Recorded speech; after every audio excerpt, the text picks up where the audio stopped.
Good morning. I'm Joan Jones with your top stories. A Montgomery Central high school teacher is under investigation, accused of displaying an inappropriate photo to a student. Matthew Vetter said it was a mistake. He meant to show the student a different photo.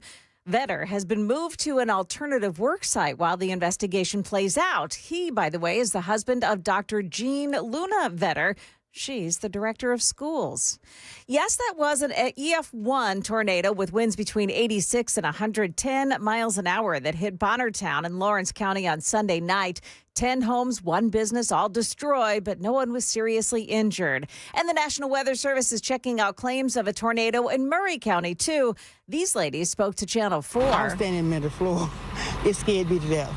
I was standing in the middle of the floor, and it hit my windows shadow.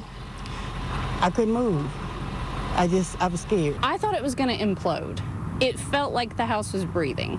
So it was just vibrating, and it felt like everything was going to suck into the house. I don't know how to explain it. Roofs had been ripped off some of the structures there in Columbia, but again, nobody seriously hurt.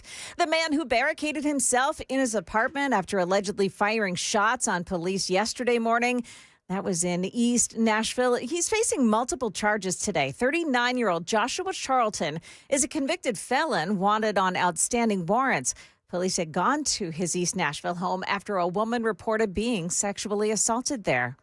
It's a 1-2 punch for the nation's airports, a major winter storm and TSA staffing issues. That blast of winter weather leading to more than 14,000 cancellations and delays Monday alone. The lines at Chicago's O'Hare, where more than 500 flights were canceled, showing the impacts. So they rebooked me onto a flight to Charlotte, and I was going to pick up a rental car and drive myself across.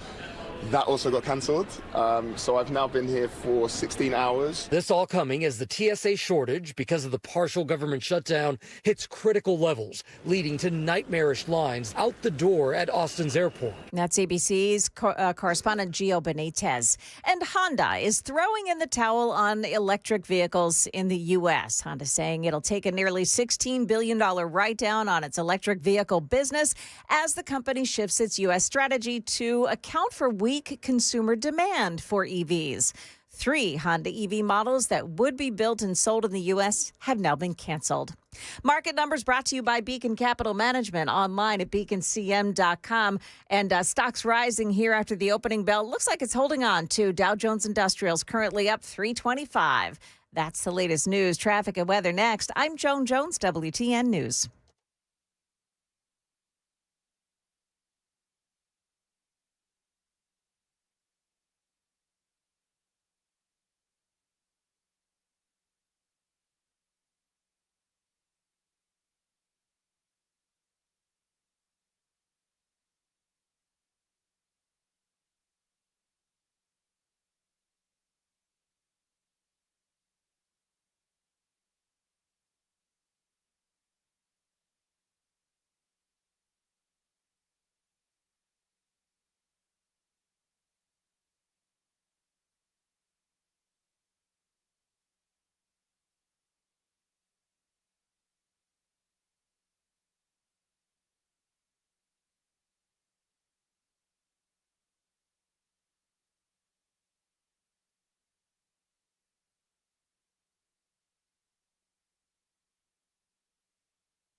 We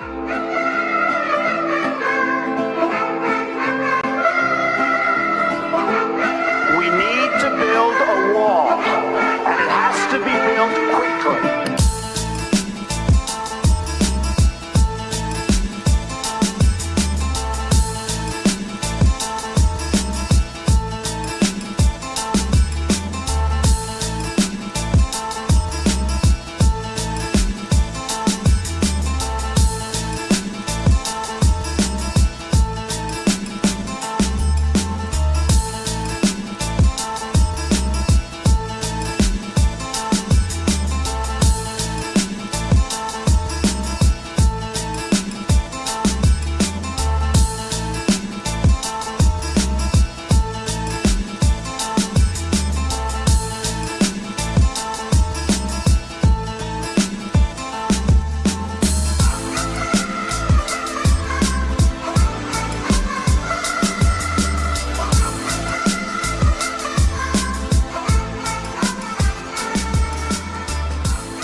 Good morning. It is 9:08 on Super Talk 99.7 WTN. Hey, how are you?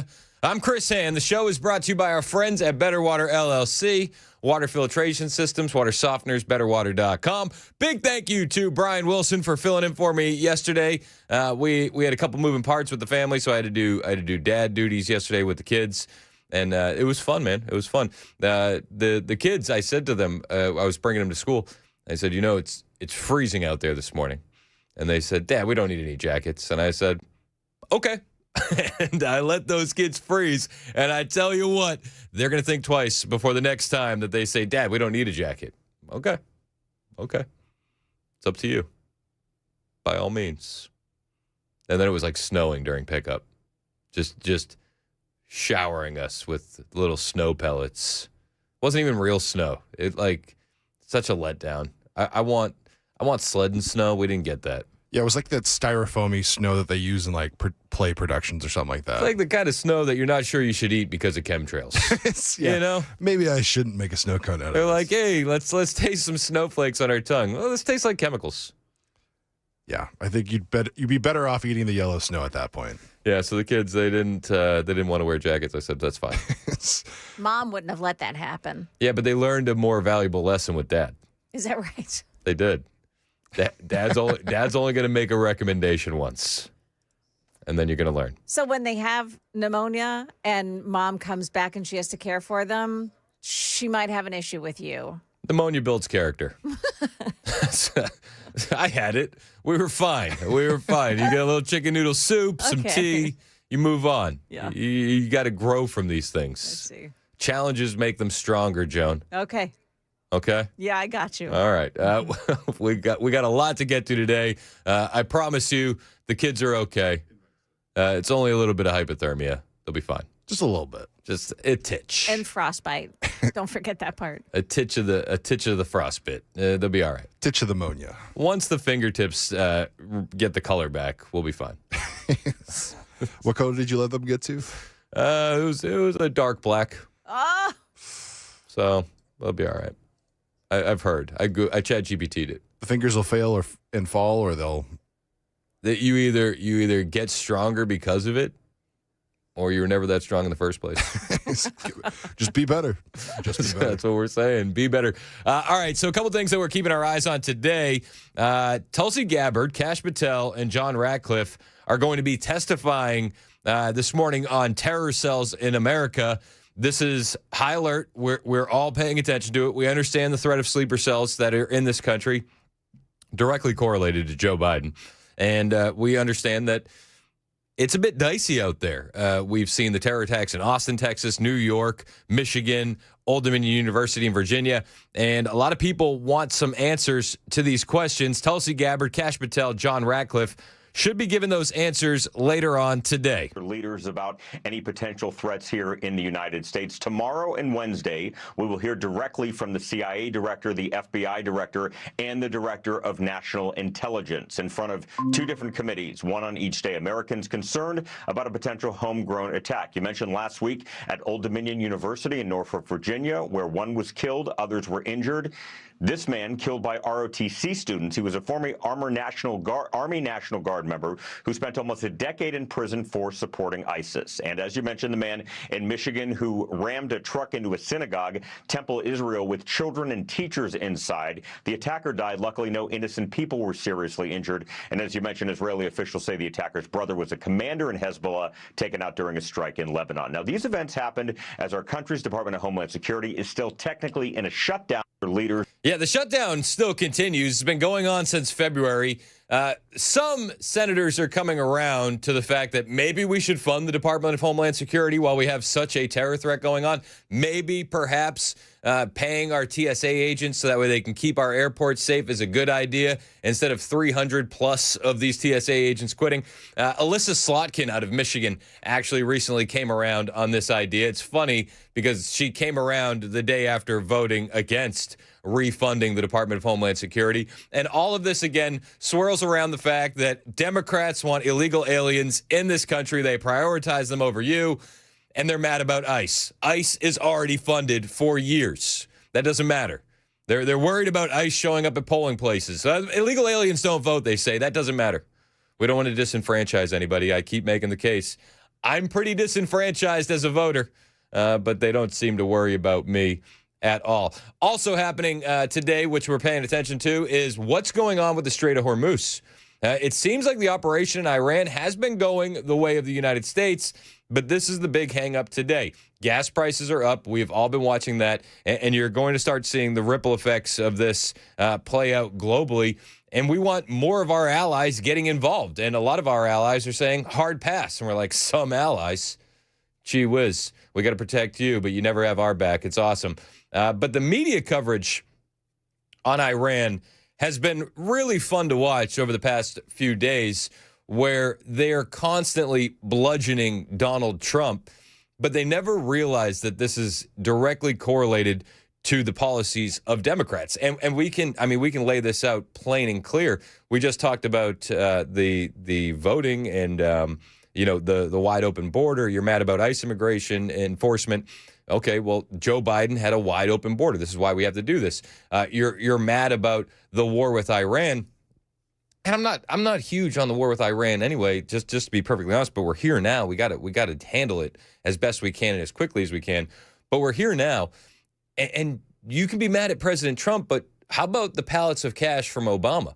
How about the $6 billion that the Biden administration released to the Iranians for hostage swaps? And then the fact that that money then gets into the pipeline and then they're funding terrorism. October 7th happens. I mean, we can go back and forth on this, but Donald Trump had a issue in front of him that he said, okay, I did it during my first term with sanctions, but then a Democrat official gets in, a Democrat president, Democrat administration gets in, and those sanctions are thrown out the window. I got to end this once and for all. And I understand that this war isn't exactly the most popular piece of Trump administration business in the conservative movement, but we're here now. We got to get through it as quickly as humanly possible. It seems like the big thing right now is the Strait of Hormuz, but the media has been saying Donald Trump doesn't have a plan. Donald Trump doesn't know what he's doing. Oh, how could he have not seen this coming? And it's like, guys, are you hearing yourself? Of course the administration saw this coming. Of course the administration knew the Strait of Hormuz was going to be an issue. Brett Hume was talking about this yesterday on Fox News. You know, to read and watch much of the coverage in recent days, Brett, you would have thought that the threatening of and the menacing of the shipping through the Strait of Hormuz was a kind of a geopolitical masterstroke that Iran has come up with that the United States didn't really anticipate or didn't anticipate properly. If that were true, you have to ask this question, which is, well, why didn't they do it on day one or day two? And I think the answer to that is pretty evident, which is this. Iran depends, perhaps more than any nation on earth, on the shipment of oil through the Strait of Hormuz out to the rest of the world. It is a major lifeline to the Iranian economy, and the closure of the Strait of Hormuz is something that Iran could not itself stand. It might be able to slip some ships through of its own, but if the strait were truly closed, which it would end up being, I think, if this keeps up, Iran would suffer as much as any nation on earth, and maybe more than any other. But then there's this, Brett, and that is the attack on Karg Island, which the president has pointed out, and as you all have been reporting, left intact. All those big shipment containers, all those great big tanks there by that major deepwater port, and the United States could cut off a huge percentage of Iran's oil industry and export capability if it ever got around to actually hitting those oil tanks. So what we have here is a high-stakes game of chicken. Maybe I'm oversimplifying it, but Iran needs the Strait of Hormuz. The world needs the Strait of Hormuz. And now Iran understands that we could shut down Karg Island in a heartbeat if we truly wanted to. So what we're doing currently is that it's a high-stakes game of chicken. Who blinks first? Britt Hume seems to think that it's going to be Iran that blinks first because of how dependent they are, their economy, on Karg Island and on that oil moving. So I think that's something that has to be kept in mind here. That would leave Iran in a very vulnerable position, which is that its oil industry would be cut off. The straits will eventually be opened by our military power and perhaps those of other countries. And Iran alone in the world would be left without its oil industry intact. In the meantime, of course, this affects other countries around the world as well. Yeah. But those other countries aren't sure that they want to get involved. Germany, they have a hard pass. I almost said Iran. The UK, hard pass. Well, they're offering aircraft carriers now, but Trump is like, come on. If you're not there when I need you, who needs you now? So we're seeing this play out in real time. High stakes game of chicken. General Jack Keane, retired General Jack Keane, discussed the Strait of Hormuz and the play by the Trump administration to attack Karg Island. He said that it was a masterclass move, and essentially, his words, not mine, because of this move on Karg Island, you have the Iranian regime in a checkmate, essentially. The Straits of Hormuz eventually will be a problem that will be solved, but not immediately. On Karg Island, I think everybody has been educated now, is a major strategic asset of the Iranians because 90% of their oil flows through that distribution point. Because if we take Karg Island, either we occupy it or blockade it, there's a number of things that we can do. It's kind of checkmate for the regime because now we own all of their major assets. It's 50% of their budget, 60% of their revenue, 90% of the distribution points for their oil. So it is clearly a strategic asset. But we will do that at a time of our choosing when it makes sense to us. And we've now sent a loud message to them that this is likely going to happen. Again, that was retired General Jack Keane, chairman of the Institute for the Study of War, saying, guys, you're letting them know with that attack on Karg Island that your time is running out. And he says that essentially because of that hit that we had, you're in a checkmate. Do you want to lose all of your economy? Because that's what we can do in a moment's notice. I hope they do it quick. I want this conflict resolved as quickly as humanly possible with the least amount of loss of life on both sides as humanly possible. Let's just get it done. And I pray that it's done quickly. President Trump answered a lot of questions about Iran yesterday. They had a Kennedy Center event where he was answering questions. He also had a presser later on in the afternoon in the Oval Office as President Trump officially signed an executive order putting J.D. Vance as the leader of the anti-fraud task force, which is going to be cracking down on all of the insane taxpayer fraud that we've seen in this country. So we'll talk about that. We'll bring you the comments from President Trump, and the phone lines are open for you as well. 615-737-9986. It's 9:21. This is Super Talk 99.7 WTN.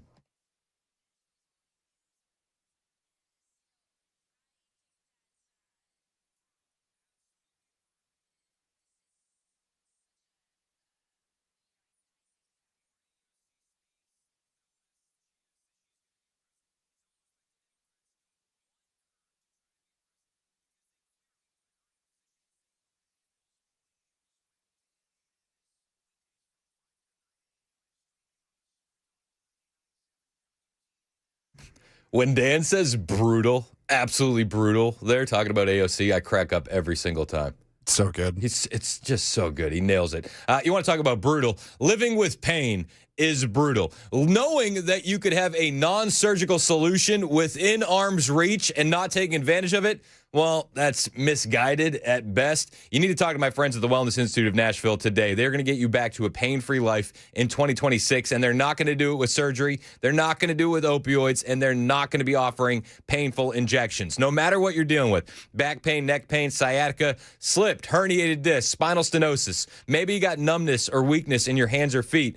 You think it's part of getting older, but it doesn't have to be. You don't have to live with this pain, and right now at the Wellness Institute of Nashville, you can get 47% off that non-surgical spinal decompression. Also, they're the first and only clinic in Tennessee with the new hydrowave technology. This is going to stimulate your stem cells for real healing at the cellular level. You pair that with the spinal decompression, the robotic lasers, the cryotherapy. This is as advanced as it gets, and it's right here in Tennessee. During your consultation, you'll get a full exam, x-rays if needed. Bring your MRI so Dr. Mitch can break it all down for you and map out a real plan to end your pain for good. 615-246-5009, 615-246-5009. That's the phone number to call, or you can check them out online at painisbad.com. That's painisbad.com.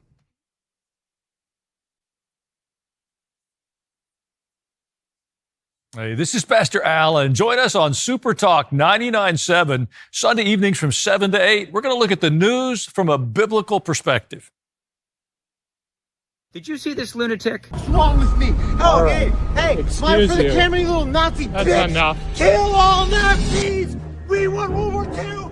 Fuck you. Kill all Nazis. So that is a crazed leftist yelling at a Republican and calling him Nazis. When will the Democrats understand calling Republicans Nazis is anti-Semitic? Because when you do that, what you're doing is sanitizing what Adolf Hitler and the Nazis did. That, my friends, is anti-Semitic. Kill all Nazis. We won World War II.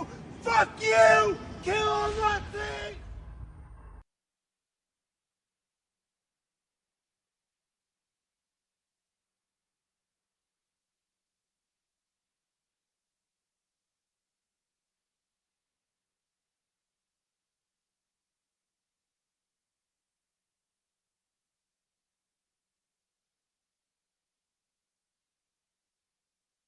Pete Hegseth speaking earlier. They've gathered all of the top generals in the entire world, brought them to Quantico and said, stop being fat and gay. Maybe I'm paraphrasing a little bit, but that's generally the message that we're getting. No more identity months, DEI offices, dudes in dresses. No more climate change worship. No more division, distraction, or gender delusions. No more debris. We are done with that shit. Standards must be uniform, gender neutral, and hot. Frankly, it's tiring to look out at combat formations, or really any formation, and see fat troops. Likewise, it's completely unacceptable to see fat generals and admirals in the halls of the Pentagon.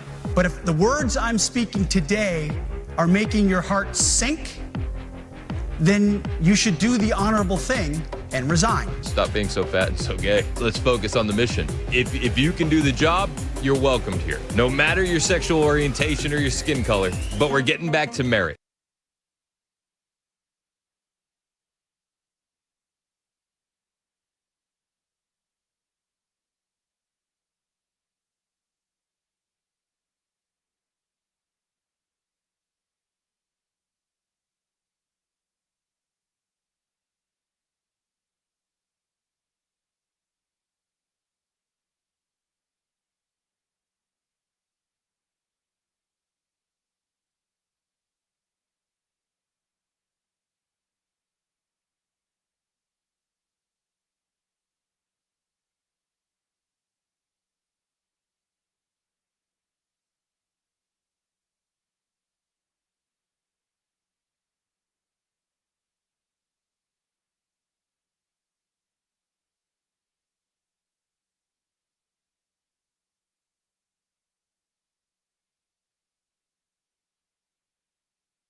Up ahead, the U.S. Embassy in Iraq comes under fire, and also where Tennessee ranks on a list of the worst places to drive. It's coming up here at 9:30 on Super Talk 99.7 WTN. Got to be top three. Well, that's pretty close. Here's the thing. I don't think Tennesseans are bad drivers. Oh, I knew it. You're going to go there, aren't you? The Tennessee license plate is the most dangerous piece of camouflage on American roads today. And I don't care who knows it. I don't know who I'm next to. Am I next to a New Yorker? Oh, my goodness. Am I next to a lib from California? Yeah. Am I next to a masshole? Or am I next to a grandmother from Shelbyville? I have no idea. I have no idea until that middle finger sticks out of the front window. Then I usually have a pretty good sense of where you're from. Yeah. Unless, do you do the passive-aggressive thumbs up? That's what I've begun doing. Oh, that's a good one. It's very like, you're doing great. Nailed it. I love like distinctly pointing at them and giving them like a glare. You have to do like the Trump thumbs up, where you do the finger point, thumbs up, Yeah. you, thumbs up. The problem is people don't have much of a sense of humor anymore. No. And there's just a lot of violent people. Yeah. I may be pointing with violent intent. That's my get around for any other. Yeah. Just to be nice enough that it's like, okay, you're not offending me, but there's enough spite in it for me that I'm like, this is good. Yeah. This is good. Yeah, I try to dial back the Massachusetts when I'm driving. I feel like I've gotten better over the so years. it's you that's the mass hole. It used to be. Yeah. So fun fact, when I lived in Richmond for a few years, that's where I met my wonderful wife. And after living there for a few years, I was in the car with my dad, and he just randomly says to me, he's like, "Is everything okay?" And I was like, "What do you mean?" He's like, "Well, that guy cut you off, and then you stopped at a yellow." And I was like, "Yeah." Something's wrong. He's like, You feeling all right? Things have changed. Things have changed. All right, so I do want to get to some of this audio from President Trump. He was doing a presser at the Kennedy Center stuff. Sitting next to him, before we get into the audio from Trump on Iran, Susie Wiles, just diagnosed with breast cancer. Can we talk about how tough Susie Wiles is to continue on with the gig as she's going to be undergoing breast cancer treatment? Just absolute stones on that woman. Yes, for sure. So we'll be praying for her. And Yeah. and I listen, I know he said that she's going to keep going. I hope that if she needs to step back, that they have contingency plans in place. I'm sure that they do. I'm sure they do. But we're praying for her. But the fact that she's going to say that she's going to continue on full time, unbelievable resolve. And I pray that they have the best doctors giving her the best treatment and that it's resolved relatively quickly. We'll keep you updated on that. They caught it early, and that's the best part of it. That's key. Yeah. So we'll bring you these comments from Trump. He did talk about Susie Wiles, who was sitting next to him at this presser a little bit while he was there, and he did it in Trump fashion. We'll bring you that as well on the way. Plus, your phone calls and your text messages, 615-737-9986. This is Super Talk 99.7 WTN.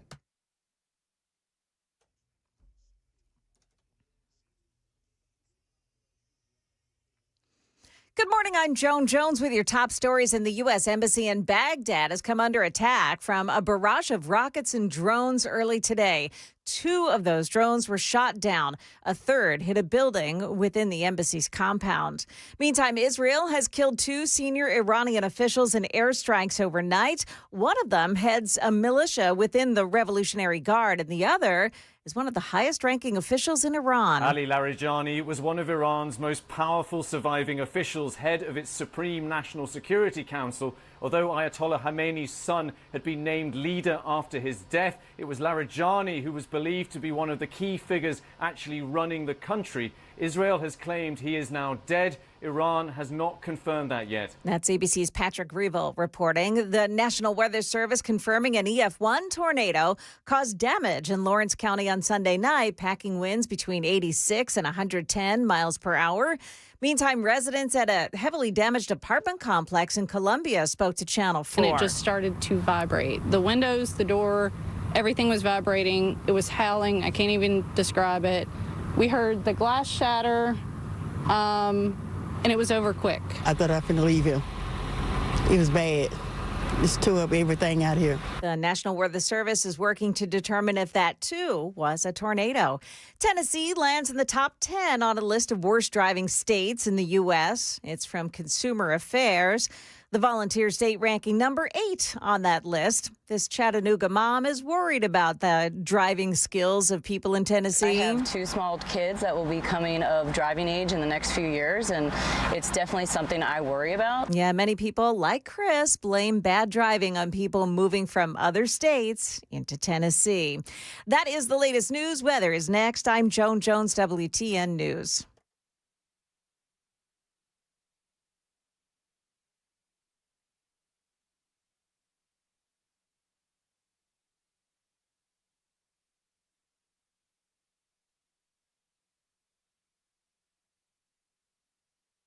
Hey, what's up? It's Chris Hand here for my friends at Better Water LLC. You could have some nasty stuff in your water and not even know it.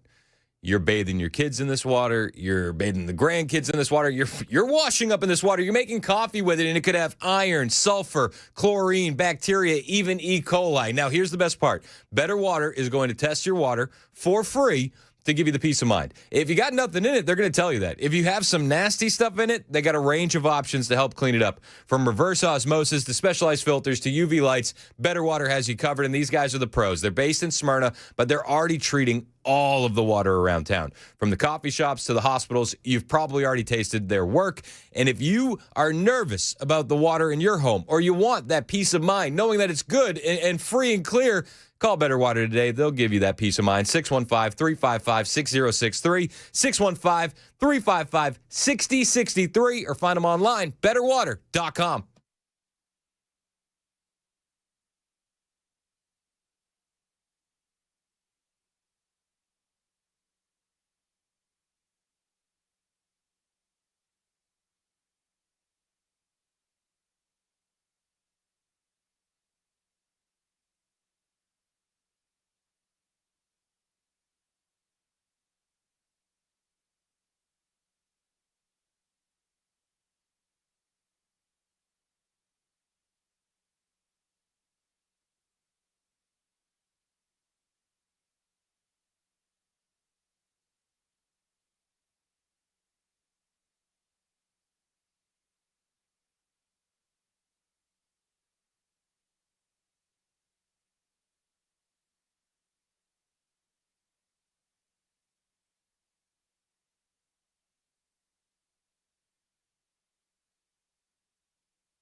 .937 on Super Talk 99.7 WTN. Hey, how are you? I'm Chris Hand. Show's brought to you by our friends at Better Water LLC, and you can watch the show anywhere Super Talk TV's up and running. Facebook, Twitter, Twitch, YouTube, Rumble. Subscribe. Hit the subscribe button. It's free to do, and it helps us grow the digital footprint of the radio station. One reason why you want to watch on Super Talk TV is we have all the video for all the audio that you hear on your radio.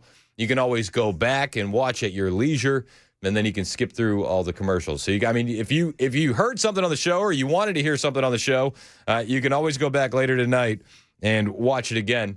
We encourage it, in fact. Watch it 2 or 3 times. If everybody in the audience just had 2 or 3 YouTube profiles and watched the show, I don't know, 6 or 7 times each, I feel like we'd be doing a lot better numbers. Yeah, just have it run in the iPad in the background. There you go. That's what I do. Deal. Man, I come in here every morning. I pull up my show on my YouTube account, and then I pull it up on Murphy's account, and then I let them both run. Murphy, I pulled up actually, on my account in here. I don't know if you know this. Murphy likes my show every day. It's weird. It's like, dude, chill. Big fan. Huge fan. Big fan. Like, we get it. Game recognizes game. So we got a lot to get to. I want to play some of this audio from President Trump yesterday.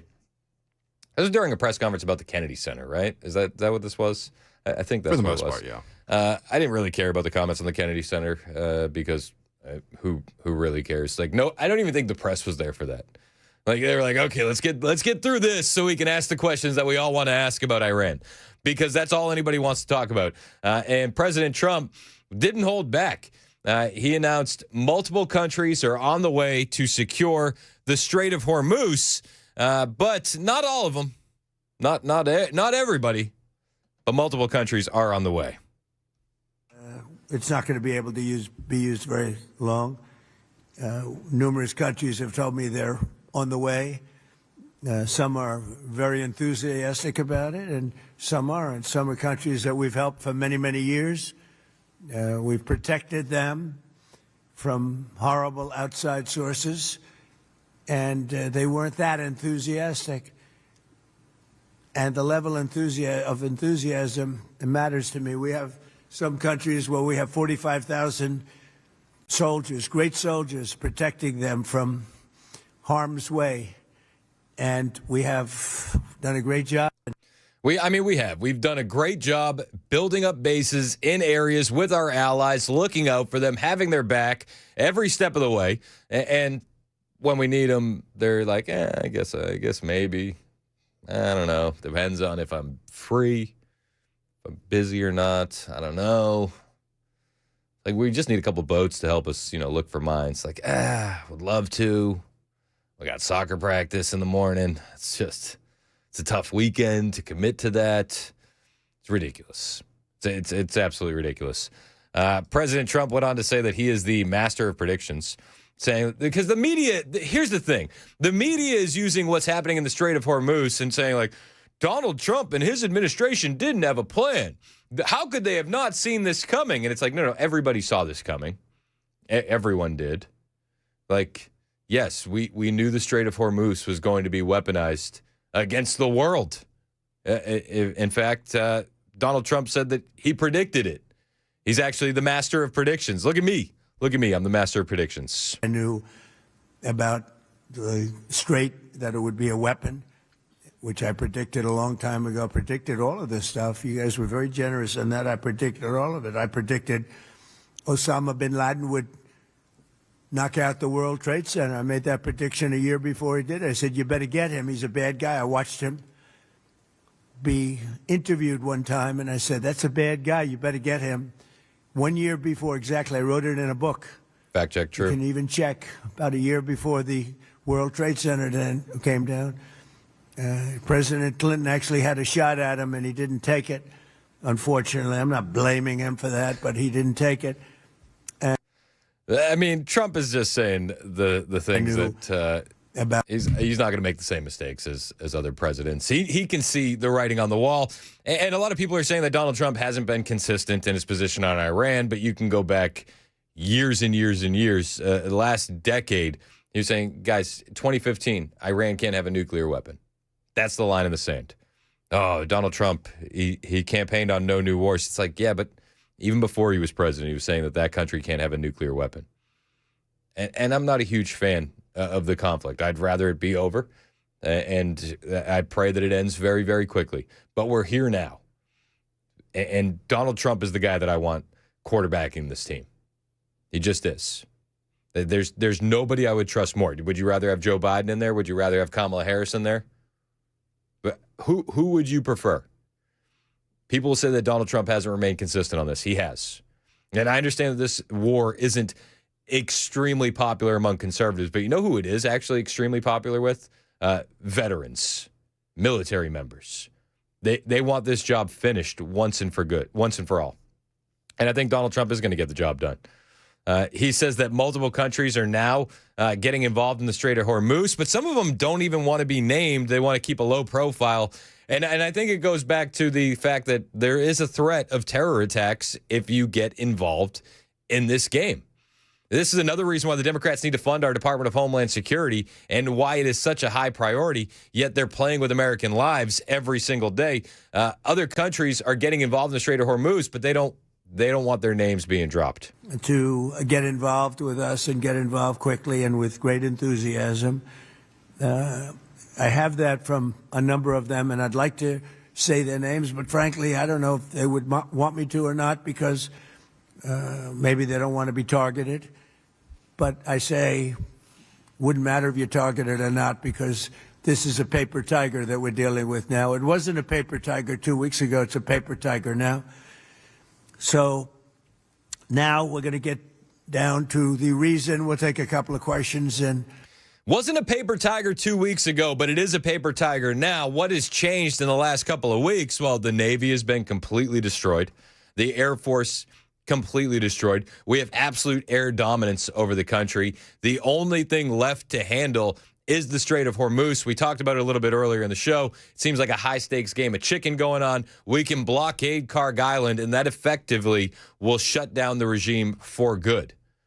Nobody really wants to do that per se. We'd rather resolve this in a peaceful way, but those options remain there for the Trump administration. The mines in the Trump administration, President Trump said if you keep laying mines or if you place mines in the Strait of Hormuz, because he says his intelligence is saying, maybe they haven't, maybe they have.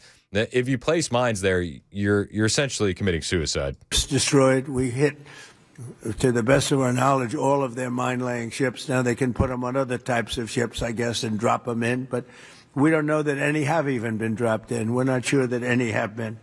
That's a big negative for them if they do it. It's a form of suicide.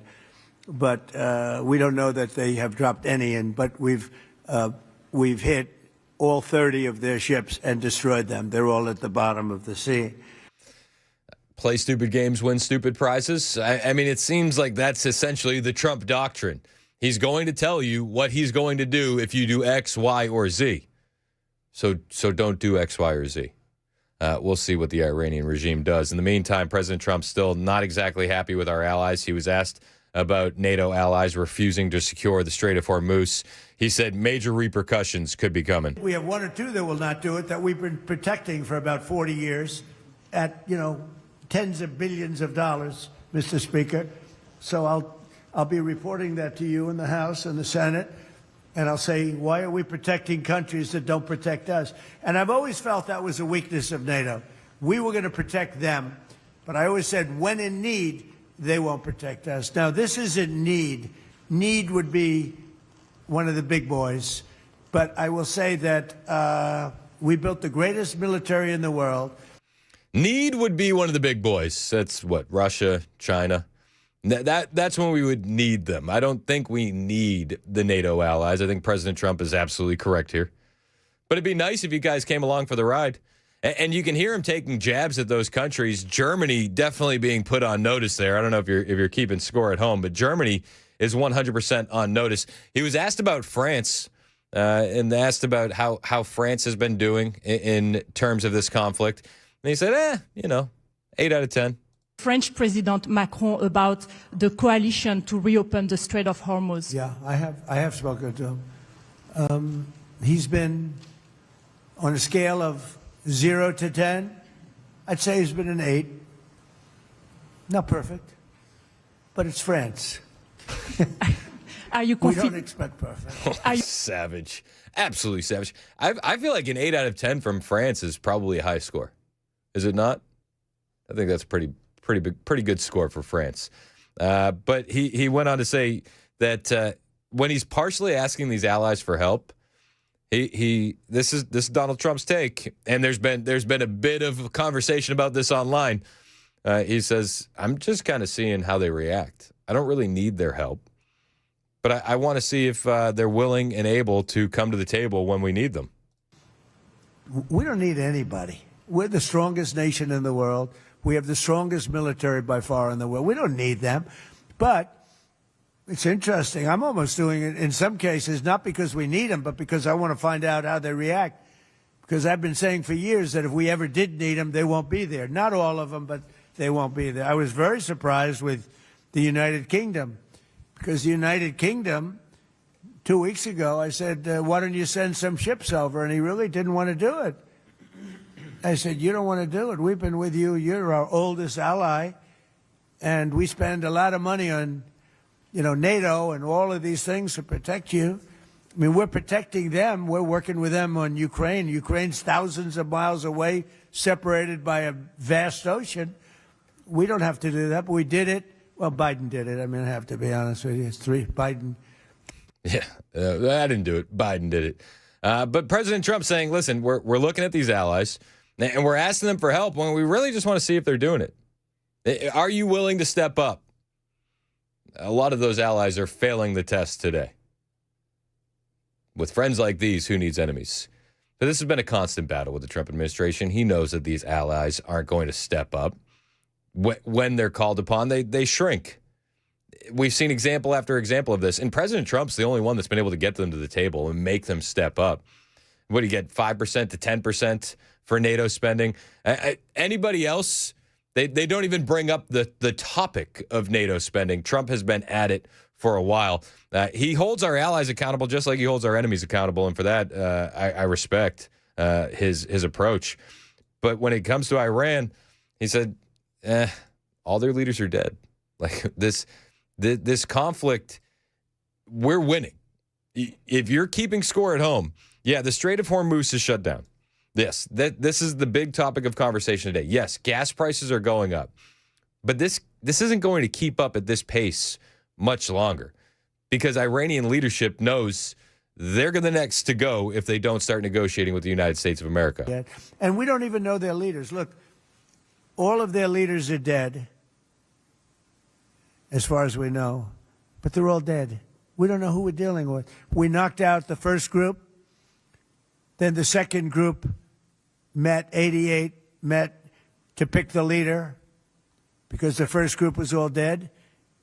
And the second group got knocked out. They're all dead. Then a third group met. I would think they're a little nervous about meeting. I don't know if they're nervous. Maybe they're not. Maybe they're crazy. If they're not nervous, then they're crazy. But we met with the next group, but we don't know who their leader is. We have people wanting to negotiate. We have no idea who they are. Yeah, please, Peter. We have no idea who they are. We'll bring you some more comments from President Trump yesterday, plus his executive order signing in the White House, where he officially put J.D. Vance in front of that anti-fraud commission. He's the fraud czar. He's the fraud czar. The media took that opportunity inside the Oval Office to try to drive a wedge in between Vance and Trump. No bait was taken, but they did hand out an ass whooping to that media. We'll bring you all the audio on the way. It's 9:51. This is Super Talk 99.7 WTN.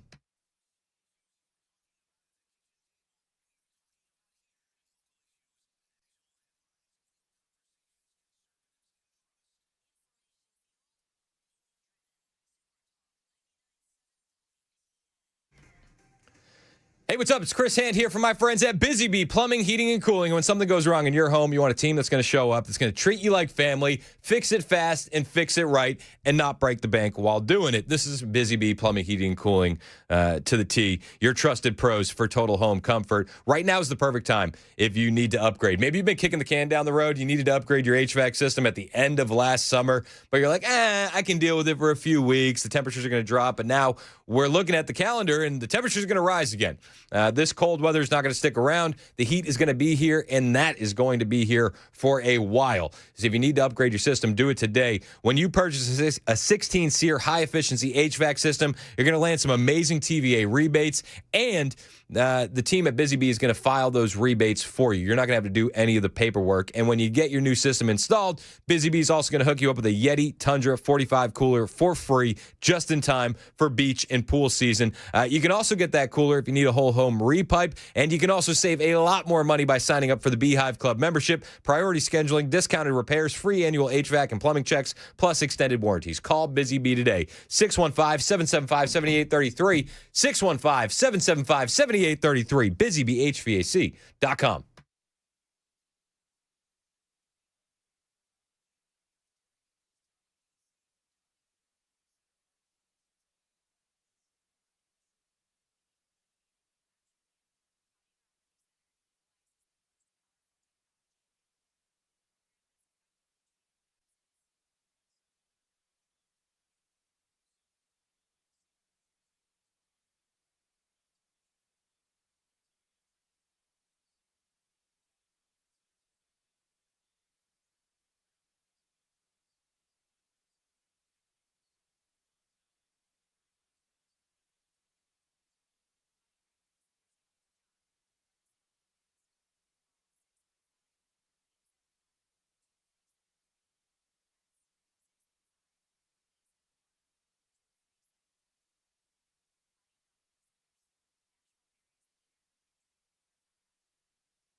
Up ahead, we'll tell you why a senior intelligence official has just quit his position.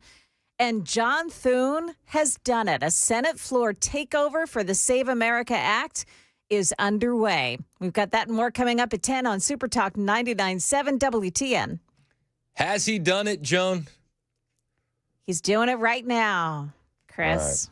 All right. Well, he's looking pretty good while he's doing it, too. Just want to say. Okay, calm down, Joan. We'll follow up on Joan and her crush on John Thune momentarily. And we'll pay attention to this very closely. I hope they get the Save America Act through. I don't have a lot of positivity to back it up. Well, here's a little history on that.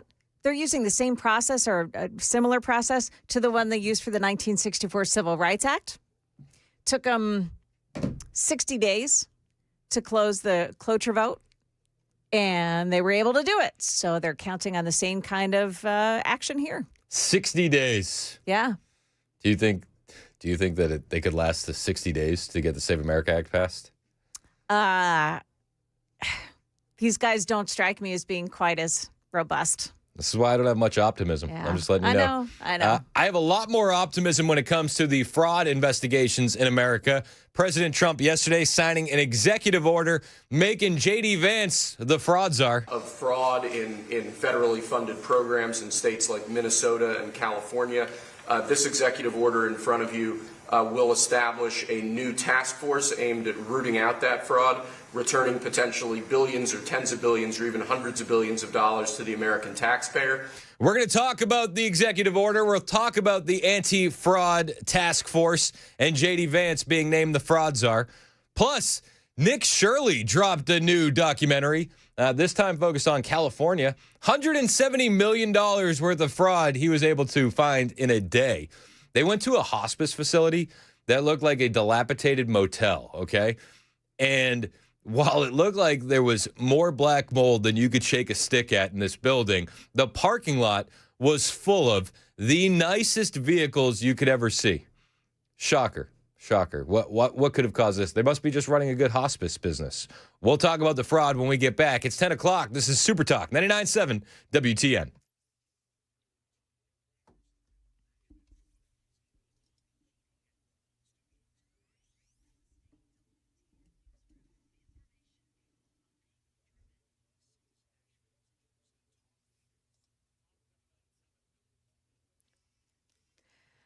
Good morning, 10 o'clock now, and I'm Joan Jones with your top stories. A senior U.S. intelligence official appointed by President Trump has announced his immediate resignation.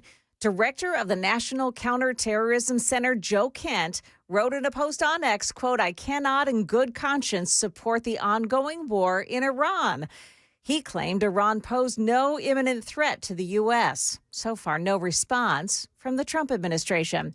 Happening moments ago, Senate Majority Leader John Thune with an announcement on the Senate floor. Mr. President, today we are kicking off an extended debate on the Save America Act, a package of common sense measures united around two themes: protecting our elections and protecting our youth. Now, this floor takeover has begun on behalf of the Save America Act. Mr. President, if there's anything essential to the integrity of elections, it's ensuring that those who are registered to vote are eligible to vote, and that those who show up to vote at polling places are those who they say they are. Democrats will have to debate and defend their position against voter ID. In the House of Representatives, House Speaker Mike Johnson calling out Democrats for voting against funding of DHS. In just the last 2 weeks, we have had 4 jihadist attacks on American soil, all of which originated from perpetrators who were already inside the country. Every one of those attacks falls squarely under the purview of the Department of Homeland Security, and the Democrats don't want to fund it. The Trump administration says it may be forced now to shut down smaller airports as more TSA agents quit their jobs over not being paid. New information about the explosion at munitions company AES in October. WSMV4's Hunter Hoagland on what the investigators say about their findings. Investigators now say the explosive started inside a building where workers were making commercial explosive charges. We've just learned here tonight that that building where this all happened did not have any working sprinklers or fire protection systems. Investigators also say about 23,000 pounds of explosive material detonated. Immigration and Customs Enforcement will likely appeal a judge's decision to grant a $10,000 bond to Stephanie Rodriguez. She is the Spanish-language TV reporter detained by ICE last week in Nashville for overstaying her work visa for the past 5 years. Here's her husband, Alejandro Medina. As a heartbroken and worried husband, I'm hoping and praying that if Stephanie comes home soon and we're able to proceed with the adjustments of status process for her to become a permanent resident and eventually a citizen. Now, that was a statement he was reading off a piece of paper. It's not clear who wrote that for him. Rodriguez is still being detained. ICE considers her a flight risk. That is the latest news. We've got your weather next. I'm Joan Jones, WTN News.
It's 10:06 on Super Talk 99.7 WTN. Hey, how are you? I'm Chris Hand. Show's brought to you by Better Water LLC. Water filtration systems, water softeners, betterwater.com. Find me on all the social media platforms at Chris Hand on air. And watch the show on Super Talk TV, Facebook, Twitter, Twitch, YouTube, Rumble. Hit the subscribe button. It's free to subscribe. No money changes hands. If you want to give us money, just mail it directly to the station. Attention, Chris Hand. And I'll take it from there. But no, you don't have to pay for the YouTube stuff. We do want to talk about the fraud. Talk about your money being thrown away. We've seen the fraud in this country reach levels that nobody predicted it could have been. What is it, $19 billion in Minnesota alone? Let's not even get into New York and Illinois. California is probably the fraud capital of the planet. J.D. Vance yesterday became the chairman for the anti-fraud task force. He's the fraud czar. And President Trump had an executive order signing yesterday inside the Oval Office to bring this new fraud czar into his new role. This task force will be chaired by the vice president. The vice chairman will be the head of the FTC, Andrew Ferguson, who's with us here as well today. But this is going to launch a whole-of-government approach to rooting out the very serious problem of fraud in federally funded programs around the country. As an example, you've been seeing it, and seeing it pretty big in Minnesota, $19 billion. But that's only for one little aspect of the fraud. It's $19 billion, and California, as they say, is 10 times worse, and other states are 10. And this is not a Republican-Democrat thing. This is wherever it's taking place. It seems that it's usually in blue states. If it's in a red state, we're going there too. But it seems that it's heavily, heavily, heavily Democrat. I love these. This isn't left versus right. This isn't Democrat versus Republican. This is Americans versus fraud. None of us want our tax dollars. We're all taxed incredible amounts, way too high, and none of us wants it going to fraud, whether you're on the left or the right. This isn't blue versus red. This is good versus wrong. This is, we can't just let this go on in our country anymore. Billions of dollars of fraud. And we're not going to. And if it's happening in red states are going to get it too. I love that attitude. I love the energy. But we know really where this is happening. It's probably, it's probably happening in a lot of red states. I think, the Mississippi fraud with Brett Favre comes to mind. But overwhelmingly, this is in places like Minnesota, don't you know? Calling out anybody, but a lot of it has to do, but it's Somalia and plenty of others. And I believe the governor is complicit. I believe Ilhan Omar is complicit. I believe that your attorney general is complicit. And if they are, you're going to hopefully find out about it, and you're going to have to do what you have to do. If we found half of the fraud that's taking place in this country, and I think you have a chance of doing that, we would have much more than a balanced budget. Amen, Mr. President.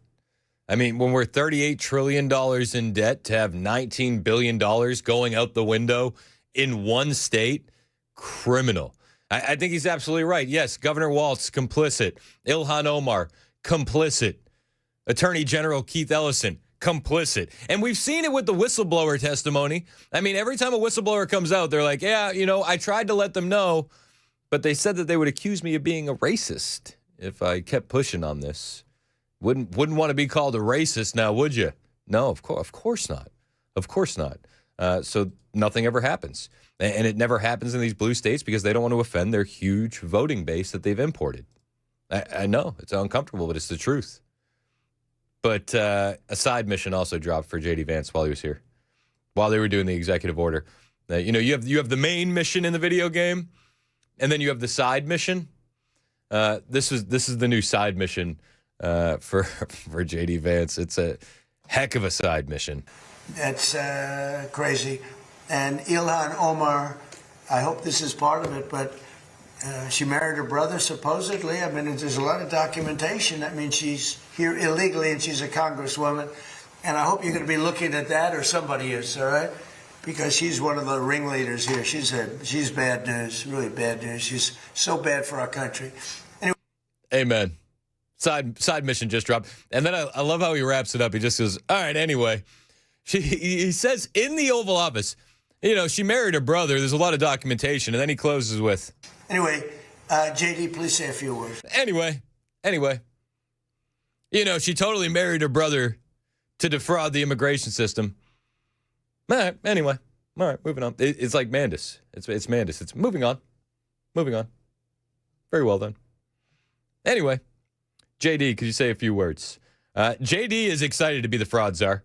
He knows that that's the title. He's here for it. It's not like the border czar with Kamala Harris where you never go to the border. I do believe that J.D. Vance is going to be knee-deep in these fraud investigations, and he welcomes the fraud czar title. So I like fraud czar. It's certainly what we're going to do. And look, we have to do it. As the president said, this is a problem that has festered in this country for far too long, and far too few people have actually wanted to do anything about it. That's what makes this administration different, is that we actually tackle the problems the American people have been confronting. So I'm very happy about it. And look, I very excited. We got a fraud czar. Not to be confused with the border czar. he's actually going to be putting in work, and there's a lot of work to be putting in. Nick Shirley last night dropped another massive video on fraud, and California has a lot of fraud going on. Nick Shirley's latest bombshell addresses $170 million in fraud. I think he did like right around the same number in Minnesota on one day. It was like $190 million in fraud. Am I recalling that correctly? I think so. Somebody on the text line will let me know if I'm wrong. It was a lot of fraud in one day. And then he goes to California and he does the exact same thing. This is the sound of hospice money. Could you just answer the question, what's the need for a 1,000% increase in hospice care here inside of LA? Do you have the paperwork to enroll a little boy by the name of Joey? You don't know what's going on? Well, it says there's 14 children enrolled here on the state of California. That there is $6,000 per beneficiary. Can you give us any explanation? Where can we open a hospice at? Get a Maybach just like you. California may have the largest amount of fraud in the country, as California is the state with the highest taxes and collects more money than any other state in America. It is filled with fraud. California's version of Medicaid, called Medi-Cal, has more than doubled since 2022 from $108 billion to a proposed $222 billion in 2026. Their population, however, has not grown exponentially. However, their spending has. Weird. Well, that could be anything, right?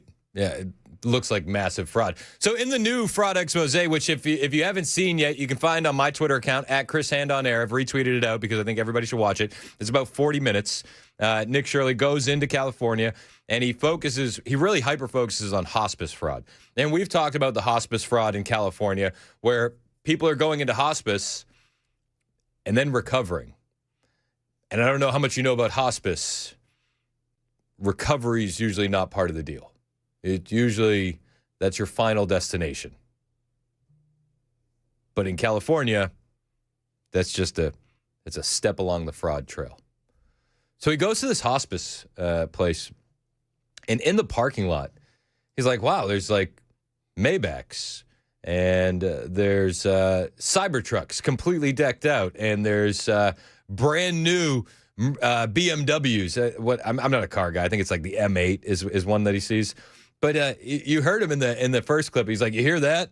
That's the sound of hospice fraud, and it's the engine revving. Because in this parking lot, if you're watching on Super Talk TV, you'll see. I mean, it is a run-down motel complex, and it's gross. It looks like the kind of motel that would be charging by the hour. It looks, it's not a place where you'd want to be. You can see the water stains. You can see it's just like, I mean, you look at this place and you can just feel the black mold. Like, it makes you choke up a little bit. But inside the parking lot are some of the nicest vehicles you could find. It's like a luxury car showroom.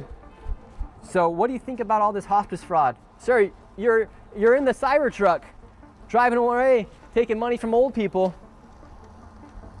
Brand new Cybertruck. Driving away in a Cybertruck, won't even answer any questions. Let's see, we have another rich person as well that's getting rich off this hospice. This guy's leaving as well. So the two people that walked out of Holy Angels, they're in a brand new Cybertruck and a new BMW. How lucrative of a business is hospice? I'm seeing a Cybertruck here in a nice BMW. It's good? Yeah, because it looks like, for instance, Guardian of Angels, that used to be here, $4.8 million they billed the state of California. And how many clients do you guys have? Do you have a badge? Do I need to answer your question? I'm just curious. It's not mine.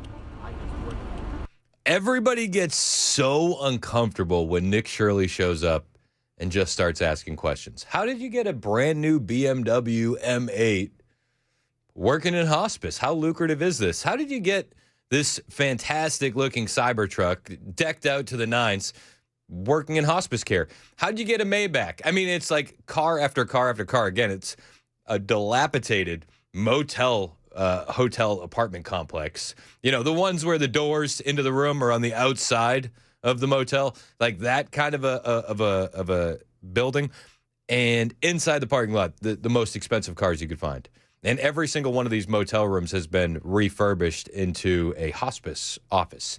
Every single one of them. Nick Shirley is doing the Lord's work out there. He also took up the mantle again, finding daycare fraud. And this was one of his daycare outings. He went to a home that had 14 children registered to it, receiving taxpayer money, and he wanted to enroll Joey in the daycare. Statement as to where the children are? You don't care where is my children are. Ma'am, we would not be here if we weren't You asking you. don't care. You don't care. What do you mean we don't care? This is why we're here. Care. And don't record me. You don't care. This is why we're here to ask about these Don't ask daycares. me who you are. Who you are. My name's Nick Shirley. You already know that. Shirley, I know, but you a trouble man. How are we making trouble? You're causing trouble. Let me call 911. We just want to know where the children are. No, I'm calling 911. For what? To you. For what? You come to my house. We haven't done anything. I don't know. The problem with these daycares is that they receive money through a program called CalWorks, but as you see, there are no children actually there. These fraudsters are simply enrolling children on paper to receive government subsidies. Even after the state visits these daycares and confirms there are no children actually there, the government and the state continue to give these daycares money. We're in the wrong line of work, guys. Like, we just are. Everybody out there listening to the sound of my voice, you're working hard today. You should have opened up a daycare in California. You should have opened up a hospice center in Minnesota or California. You missed your calling. You could have made some real money. Could have got you a Maybach. Could have got you a brand new BMW. Instead, you chose the moral route, and you're actually doing hard work. Congrats. You played yourself. The hospice industry, the daycare industry, that's where the real money is. I, too, played myself. I don't know why I'm working here. Mason, fire up the LLC machine. We're starting a hospice company.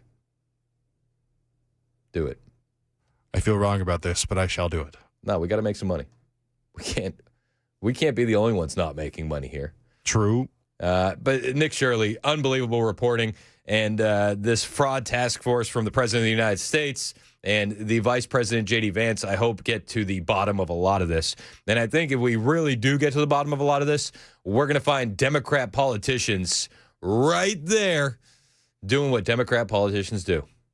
Either being complicit in the fraud or looking the other way and pretending it's not happening. But one way or another, I do think that we're going to find some huge sums of money when it comes to fraud in California. We'll keep you updated on that story. The Nick Shirley video, it's got a lot of views, man, already. If you haven't seen it, at Chris Hand on air. While they were in the Oval Office yesterday doing the fraud executive order signing, creating that task force to go after fraud, the reporters in the room, I mean, they were waiting, biting their nails, waiting to get a question in on Iran. And they tried to drive a wedge between the president and the vice president on Iran. Nobody took the bait. We'll play you that audio when you get back. J.D. Vance, masterclass dealing with hostile press. It's 10:21. This is Super Talk, 99.7 WTN.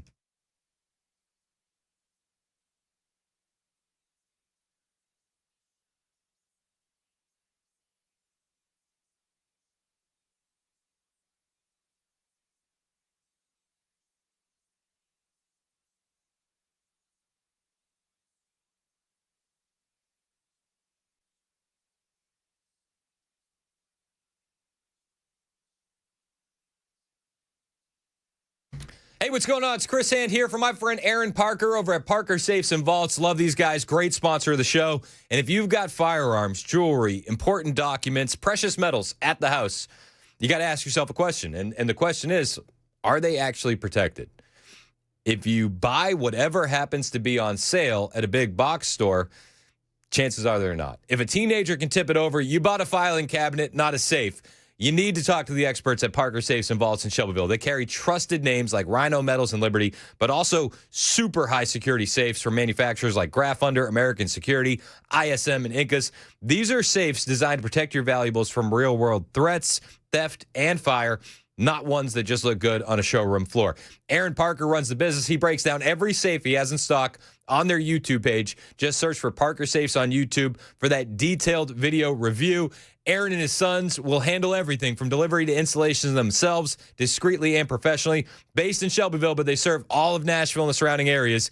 Get a safe that will protect what you need to protect. Go to Parker Safes and Vaults in Shelbyville, 931-842-6445, or find them online, parkersafes.com. That's parkersafes.com.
The Save America Act is finally getting action, and the Senate will tell you what's happening on the Senate floor right now. That and more coming up at 10:30 on Super Talk 99.7 WTN. Looking forward to those updates from Joan Jones on the way in less than 5 minutes. My name is Chris Hand. Show's brought to you by Better Water LLC. You're welcome to join the show any way you'd like. 615-737-9986. That's the phone number and the text line number.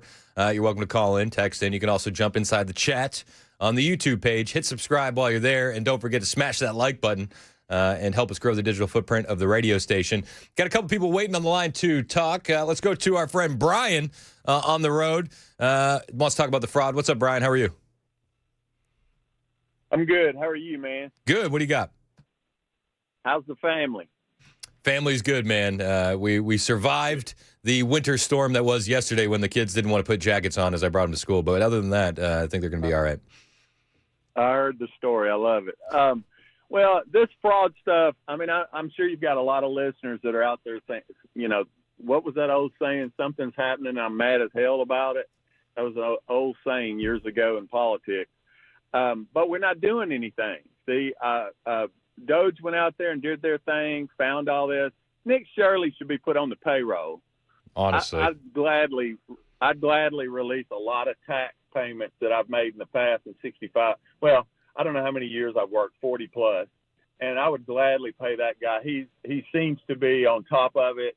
I'm just hoping that he'll pay extra, or somebody will, for his protection. Maybe Elon write a big check, because he needs to keep what he's doing, keep doing what he's doing. The thing that bothers me the most is all these people we got in government for so long who, as the president said, they're complicit. They know about it, but they're not going to say anything because it's a political issue. I'm watching a movie right now called Homeland.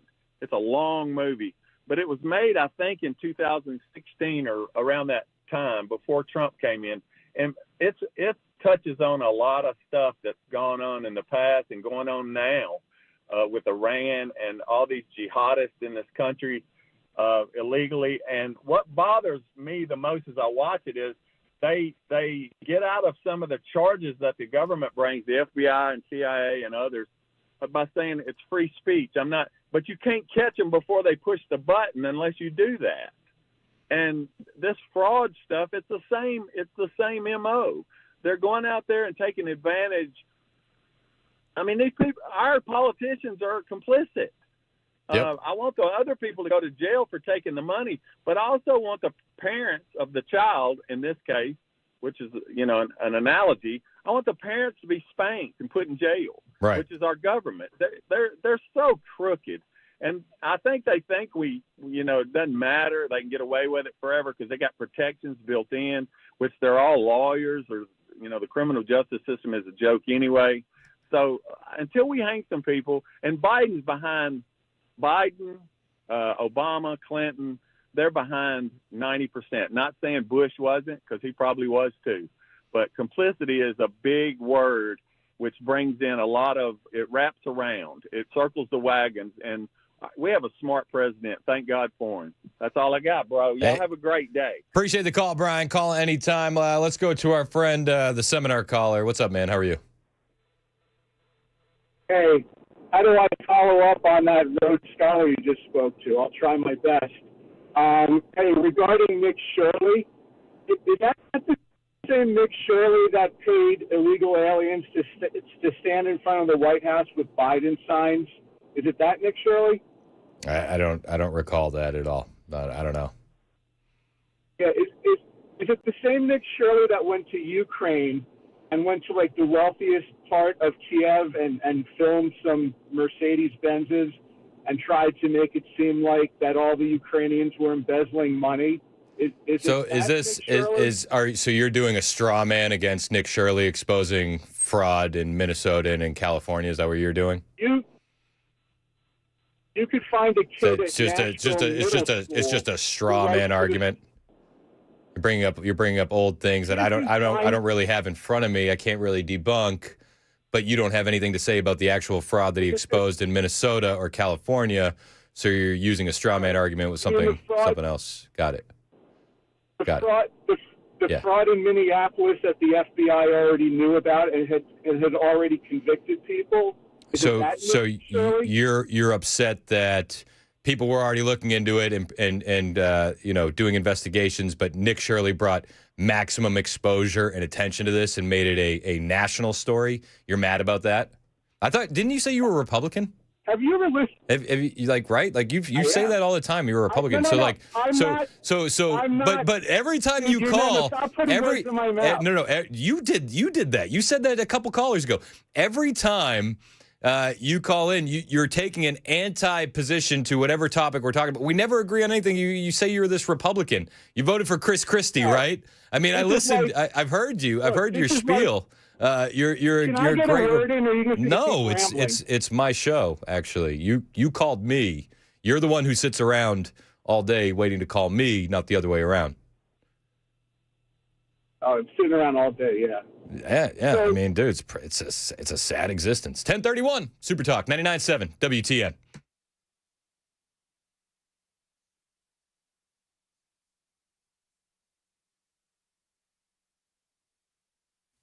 I'm Joan Jones with your top stories. House Bill 793 passed in the Tennessee House yesterday, and it's on its way now to the Senate. News Channel 5's Patsy Montecitos. The bill requires public schools to request immigration or citizenship documents from all students. We must know how many illegal immigrants are in the schools so that we can properly apply the funds that we have. Under the bill, schools would tally how many kids are U.S. citizens and how many can't prove their legal status. Those numbers, so no names or addresses, would be shared with the state. Remember, data and facts are never something that we should be afraid of. Democrats complain they're blocked from getting statistics on the school voucher program. The Iranian leader who threatened President Trump last week has now been killed in an overnight strike. Israel says they've killed Iran's security chief Ali Larijani, one of the remaining faces of the regime. Just days ago, in a show of defiance, he appeared in a public march when a strike landed nearby. Killed alongside him, Golem Reza Soleimani, the head of the Basij, the religious militia responsible for the brutal suppression of protesters. That's ABC's Patrick Reevell. Now, Larijani last week said about President Trump, quote, "Watch out for yourself lest you be eliminated." Senate Majority Leader John Thune has begun a Senate floor takeover. Mr. President, today we are kicking off an extended debate on the Save America Act, a package of common sense measures united around two themes: protecting our elections and protecting our youth. It is a big step. This requires long hours and late nights in a bid to build momentum for the bill and bring more votes in favor of it. That is the latest news. Weather is next. I'm Joan Jones, WTN News.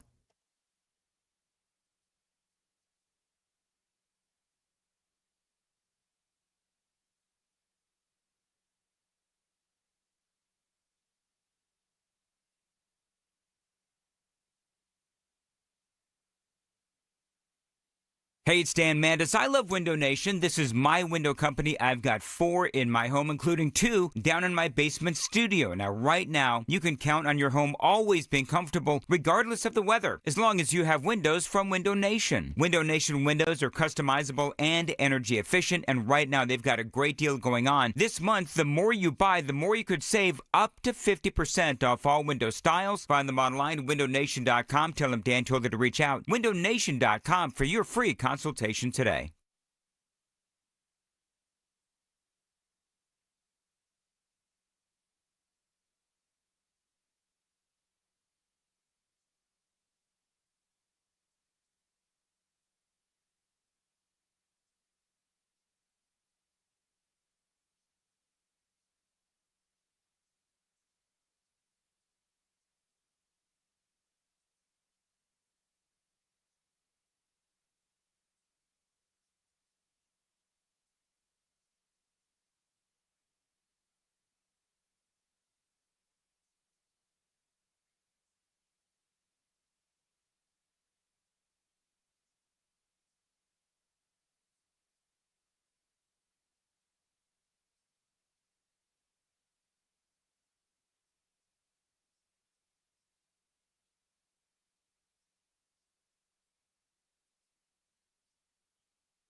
37 minutes past the hour on Super Talk 99.7 WTN. Hey, how are you? I'm Chris Hand. Show's brought to you by Better Water LLC, and you can join the show any way you'd like. 615-737-9986. That's the phone number and the text line. You're also welcome to jump inside the chat on YouTube. Shout out to the YouTube chat. They're always popping off in there. We appreciate those guys. If you're watching us on YouTube, hit like and hit subscribe. It's free to do. We've been talking about the fraud. J.D. Vance officially appointed as the chairman of the anti-fraud task force yesterday via executive order inside the Oval Office. And they go through the whole process. JD's very excited to be the fraud czar. And the press is in the room. And the press is just chomping at the bit, man. They couldn't wait to get their questions in. The questions didn't really have much to do with the fraud at all. The questions, obviously, were all about Iran and the operation that is ongoing there in Iran. And a lot of the press wanted to know if JD is opposing President Trump's war with Iran. JD Vance shot back, pushed back, and said, no, that's not what's going on here at all. Look, I think that I know what you're trying to do, Phil. You're trying to drive a wedge between members of the administration, between me and the president. What the president said consistently, going back to 2015, and I agreed with him, is that Iran should not have a nuclear weapon. We have taken this military action under the president's leadership. I think all of us, whether you're a Democrat or Republican, should pray for success and pray for the safety of our troops. That's the approach that I've taken. Make it as successful as possible. So there's no hesitation, given your past statements, with the current operation? What do you mean there's no hesitation with my past statements? Given your skepticism of foreign adventurism, you were a critic of the global war on terror previously. Well, I think one big difference, Phil, is that we have a smart president, whereas in the past we've had dumb presidents. And I trust President Trump to get the job done, to do a good job for the American people, and to make sure that the mistakes of the past aren't repeated. Absolutely. Thanks, sir. This is kind of where I think a lot of conservatives are right now. Nobody wants a forever war in the Middle East. Nobody wants another endless war. Nobody wants another wave of injured veterans going through our VA hospitals, another wave of veteran suicides plaguing this country that we're currently dealing with, which is the direct result of Iraq and Afghanistan. Nobody wants that at all. But we're here now. And to do anything other than root for a quick and decisive victory, I don't know what to tell you. What else can we do but pray for success? And what else can we do but be grateful for the president that we have inside the Oval Office today? How lucky are we that it's not Kamala Harris, that it's not Barack Obama, that it's not Joe Biden? Give me a break. I'm just saying. We are already at a better spot than we've been. President Trump has been consistent. Iran can't have a nuclear weapon. You heard J.D. Vance say there, that was in 2015. You can find even older tweets saying the exact same thing. President Trump is the guy for the job. Right now, I'm going to keep trusting in him until it becomes glaringly obvious that we made a wrong move. And I'll be perfectly honest with you, up until this point, it doesn't seem like we've made many wrong moves. The Navy's obliterated. The Air Force is obliterated. Leadership, 2-3 levels of leadership, completely wiped out. The guy that's in charge now, they say that he's gay, missing a leg, and in a coma. Not a joke. That's what they say. He's super gay, only has one leg, and he's in a coma. I don't know how true any of those statements are, but that's the rumors that we're getting. They are lost right now in Iran. They just are. And this Strait of Hormuz stuff is going to get figured out one way or another. Whether that means we got to do a full blockade on Karg Island or whether that means our allies are going to show up and come through. I don't know what it looks like. But the president has a lot of options on the table. He's not revealing his game plan. And people are wondering, are we going to have a ground invasion? Is there going to be a ground invasion? I hope not. I sure hope not. A lot of people online have said, this strike was weeks too late because we should have done it when the protesters were out in full force. President Trump was asked about the protesters just yesterday. This was his response. Over the last 3 weeks, they put out a memo 2 days ago saying, if you protest, we will shoot you and kill you in the streets. And somebody said, oh, there's not that many protests. Well, first of all, there are bombs going off all over the place. But even if there weren't, who's going to do that? You know, who's going to do it? They don't have any guns, and the other ones have latest in line machine gun, right? And every form of gun you can have. They shoot them right through the middle of the head. They're violent people. If they had a nuclear weapon, they would use it. If they had a nuclear weapon, they would use it. The line in the sand has been Iran can't get a nuclear weapon. It's been that way with President Trump since 2015 at least 2015. President Trump responded to his critics saying, anybody that's really harping on this, you are naive or stupid. Pick your poison. Nuclear weapon, they would use it. And sometimes I'll have some of the people that, feel very strongly, like I do about wars. And I say, do you think Iran is violent and do you think their people are violent? Yes, leadership. Do you think they should have a nuclear weapon, which is massive power? I don't even want to discuss how powerful because it's depressing. And they said, no, they shouldn't have. Definitely they shouldn't have. I said, and you don't want to fight war? No, we don't want to fight war. So these are naive people that frankly are stupid. If you believe that Iran should have a nuclear weapon, there's something wrong with you because they would use it the only question is within 1 hour if they get it or 1 day. They will use it and they will blow up the entire Middle East, not just Israel. They'll start with Israel, but they will blow up. And you got to see that when they unexpectedly started sending missiles to every country within 1,000 miles of them. They're blowing up countries that were neighbors, not necessarily some friends. They actually were blowing up some friends. They were blowing up the people that handle their accounts. They're sending thousands of missiles into countries that didn't expect to be in the war because they wanted to take over the Middle East. And if I didn't terminate Barack Hussein Obama's horrible Iran nuclear deal, which I did in my first term, one of the dumbest deals, perhaps the dumbest deal because of the danger involved, you would have had them have a nuclear weapon 3 years ago, maybe 4 years ago. They would have used it, blown up the Middle East, and they would have then come after us. That was the president yesterday responding to the critics. You're either naive or you're stupid. Now, listen, I've made the point. The sanctions worked during Trump 1.0. He effectively strangled the Iranian regime. But what did we see immediately after that first term with Trump? Joe Biden ignores the sanctions, gives them $6 billion released for hostages, and then they're funding the terrorist arm of their regime once again. And it's funding terrorist operations all over the Middle East once again.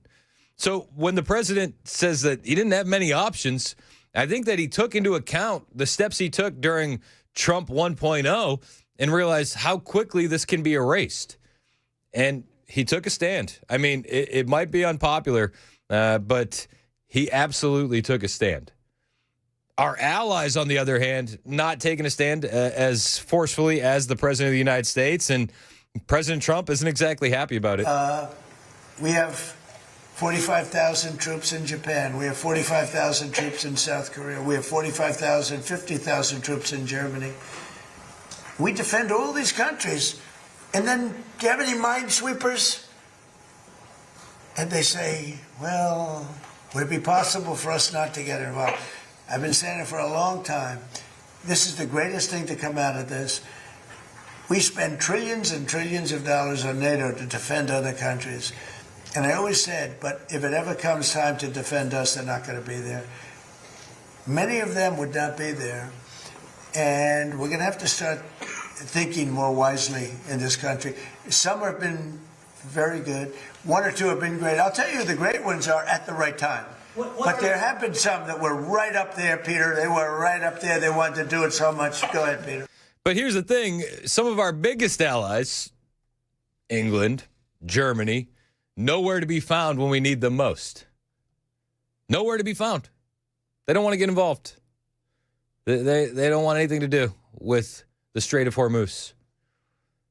Yet, if they were in trouble, they would be on the phone with us immediately, begging for help. And the Secretary General of NATO, Mark Rutte, knows that all too well. He literally said, If anyone thinks the European Union or Europe can defend itself without the U.S., keep dreaming. So when President Trump is doing good stuff, I will praise him. And I don't mind him publishing text messages. And if anyone thinks here, again, that the European Union or Europe as a whole can defend itself without the US, keep on dreaming. You can't. We can't. We need each other. And why do we need each other? I tell you. First of all, because also the US needs NATO. And the US is not only in NATO to prevent a mistake after the First World War, not to re-engage with Europe.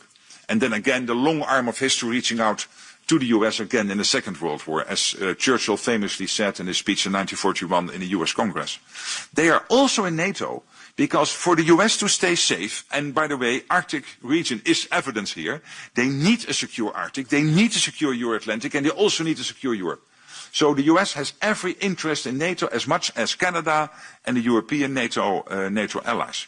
But for Europe, if you really want to go it alone, and those of you who are planning for that, forget that you can ever get there with 5%. It will be 10%.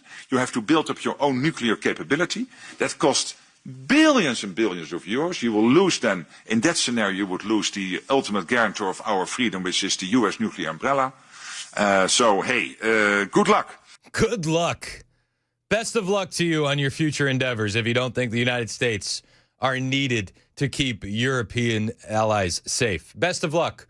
We wish you well in your future endeavors. You think 5% spending on NATO is too high? Well, do it on your own. And let us know how it works out, by all means. With allies like these, who needs enemies? President Trump was also asked about gas prices yesterday. This wasn't during the Oval Office executive order signing on the anti-fraud task force. This was during the Kennedy Center speech that he gave. But he was asked about gas prices, and you can tell how pissed Trump is at our allies when he's asked about how long gas prices will stay high in the country.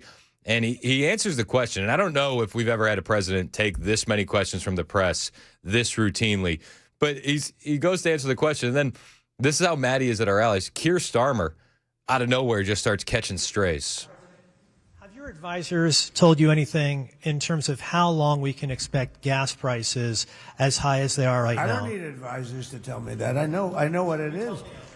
You know, the Prime Minister of UK, United Kingdom, yesterday told me, I'm meeting with my team to make a determination. I said, you don't need to meet it with the team. You're the Prime Minister. You can make your own. Why do you have to meet with your team to find out whether or not you're going to send some minesweepers to us or to send some boats? I said, you don't have to meet with your team. It's the same thing here.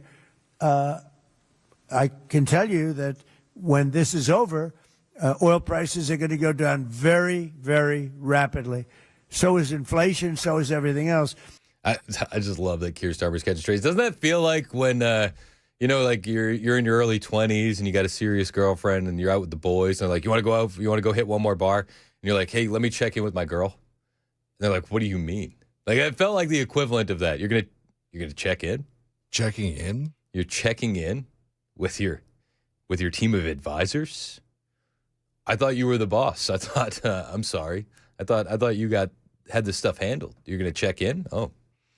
It's embarrassing. I thought you ran things around here. So emasculating. Guess I was wrong. All right. How long does this thing go on? I mean, the Strait of Hormuz, that needs to be opened up. But the president was asked directly if he could end the war with Iran. And Peter Doocy was asking the question, said, can we wrap this up this week?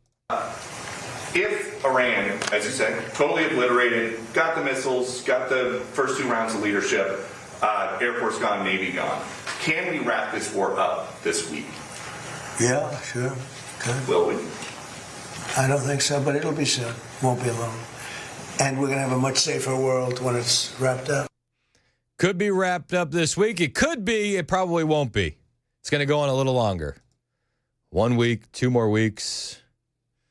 I want it over as quickly as humanly possible. We're seeing it affect global trade. We're seeing it affect gas prices. President Trump, though, yesterday, he was talking about the stock market, and he said, "You want to see the stock market go down? Let Iran start throwing nukes at people." It'll be soon. Won't be long. and we're going to have a much safer world when it's wrapped up. It'll be wrapped up soon. We're going to have a much safer world. I had an obligation to do this. I didn't want to, I call it an excursion. I didn't want to make this journey. We had the highest stock market in history. We had low gas prices. Everything was good. And I know exactly, I know what, you're going to do it, and people are going to raise the price of oil, and that's good. But I know that. But that's a very small thing compared to allowing them to have, you want to see a stock market go down? Start letting them hit you with nukes. That was the president yesterday inside the Oval Office. You really want to see some instability? Yeah, let him get a nuclear weapon. It's 10:53. This is Super Talk 99.7 WTN.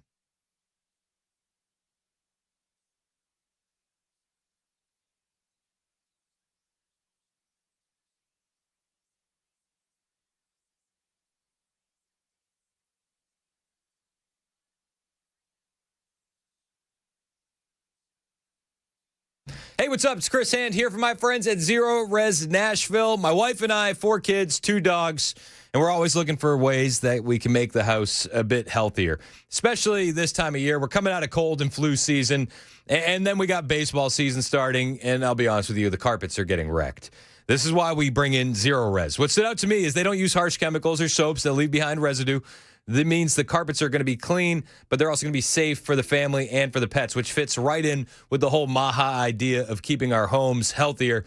The difference was obvious right away. The carpets look better. They feel softer. They dry faster than any cleaning we've ever done before. And clearly, I'm not the only one noticing. If you look at the reviews for our friends at Zero Res Nashville, thousands of reviews and some of the best ratings in Nashville. Right now, they're running 2- and 3-room carpet specials. You're going to save some money. You're going to be happy that you did this. Do it. If you need to get some spring cleaning done, call my friends at Zero Res today, 615-535-9376. That's 615-535-9376. If your house looks like mine after a few baseball practices, it is worth it. ZeroResNashville.com.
Elon Musk's privately funded tunnel from downtown BNA. The most cutting-edge transit systems in the world. They call it the Music City Loop.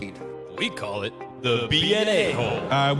We've submitted a list of questions, and so we're looking forward to the opportunity to get answers. Questions like, how does a tunnel work? Or how can I be the biggest a-hole in the room without even trying? Because clearly, the fiscally responsible thing to do is to keep traffic backed up until every driver becomes an a-hole. The BNA hole. Zero cost to the taxpayers, and that's the real problem for the left. I kind of think that's on brand. Not enough opportunity to play tax collector a-hole. The BNA hole, where progress goes to upset liberals.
Eleven o'clock on the dot. I'm Ken Weaver with your top stories. Drivers, we've got a crash reported in Cheatham County. It's 24 westbound at Springfield, Ashland City, Tennessee 49, exit 24.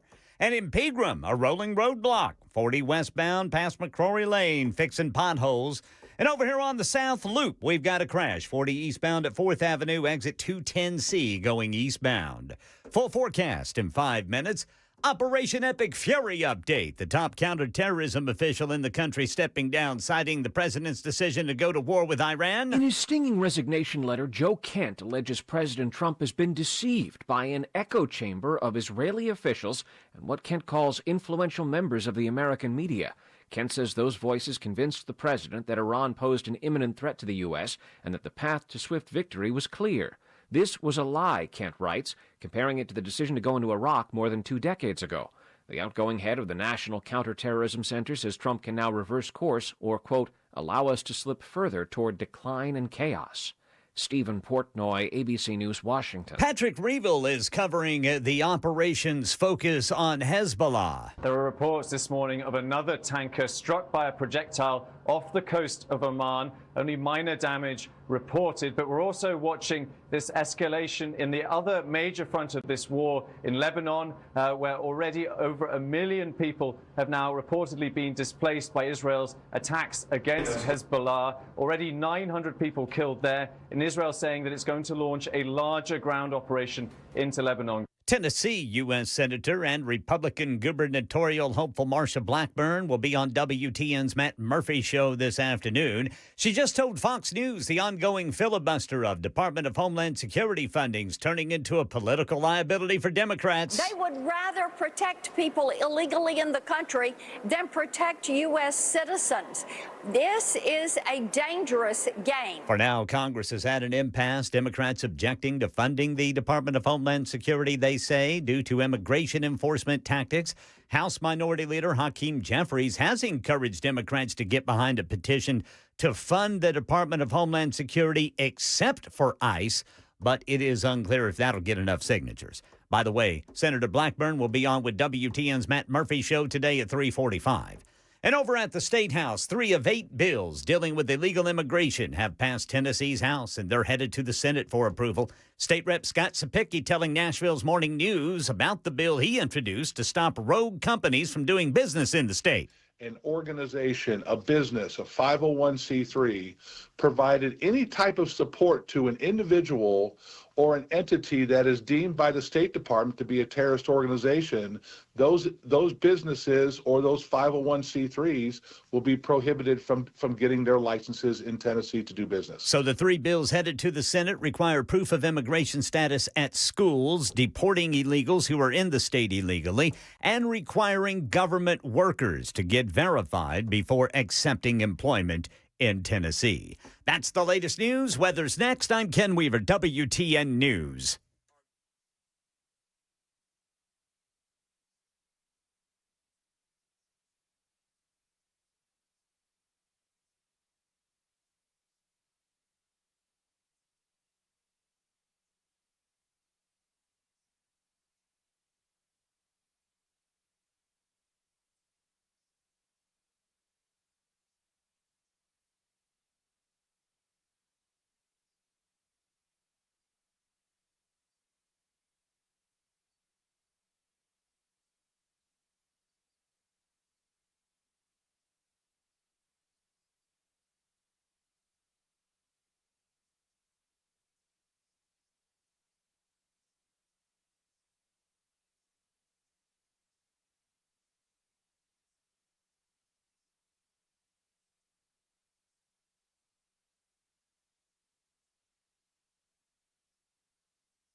Six minutes past the hour on Super Talk 99.7 WTN. Hey, how are you? I'm Chris Hand. The show is brought to you by Better Water LLC. Water filtration systems, water softeners, betterwater.com.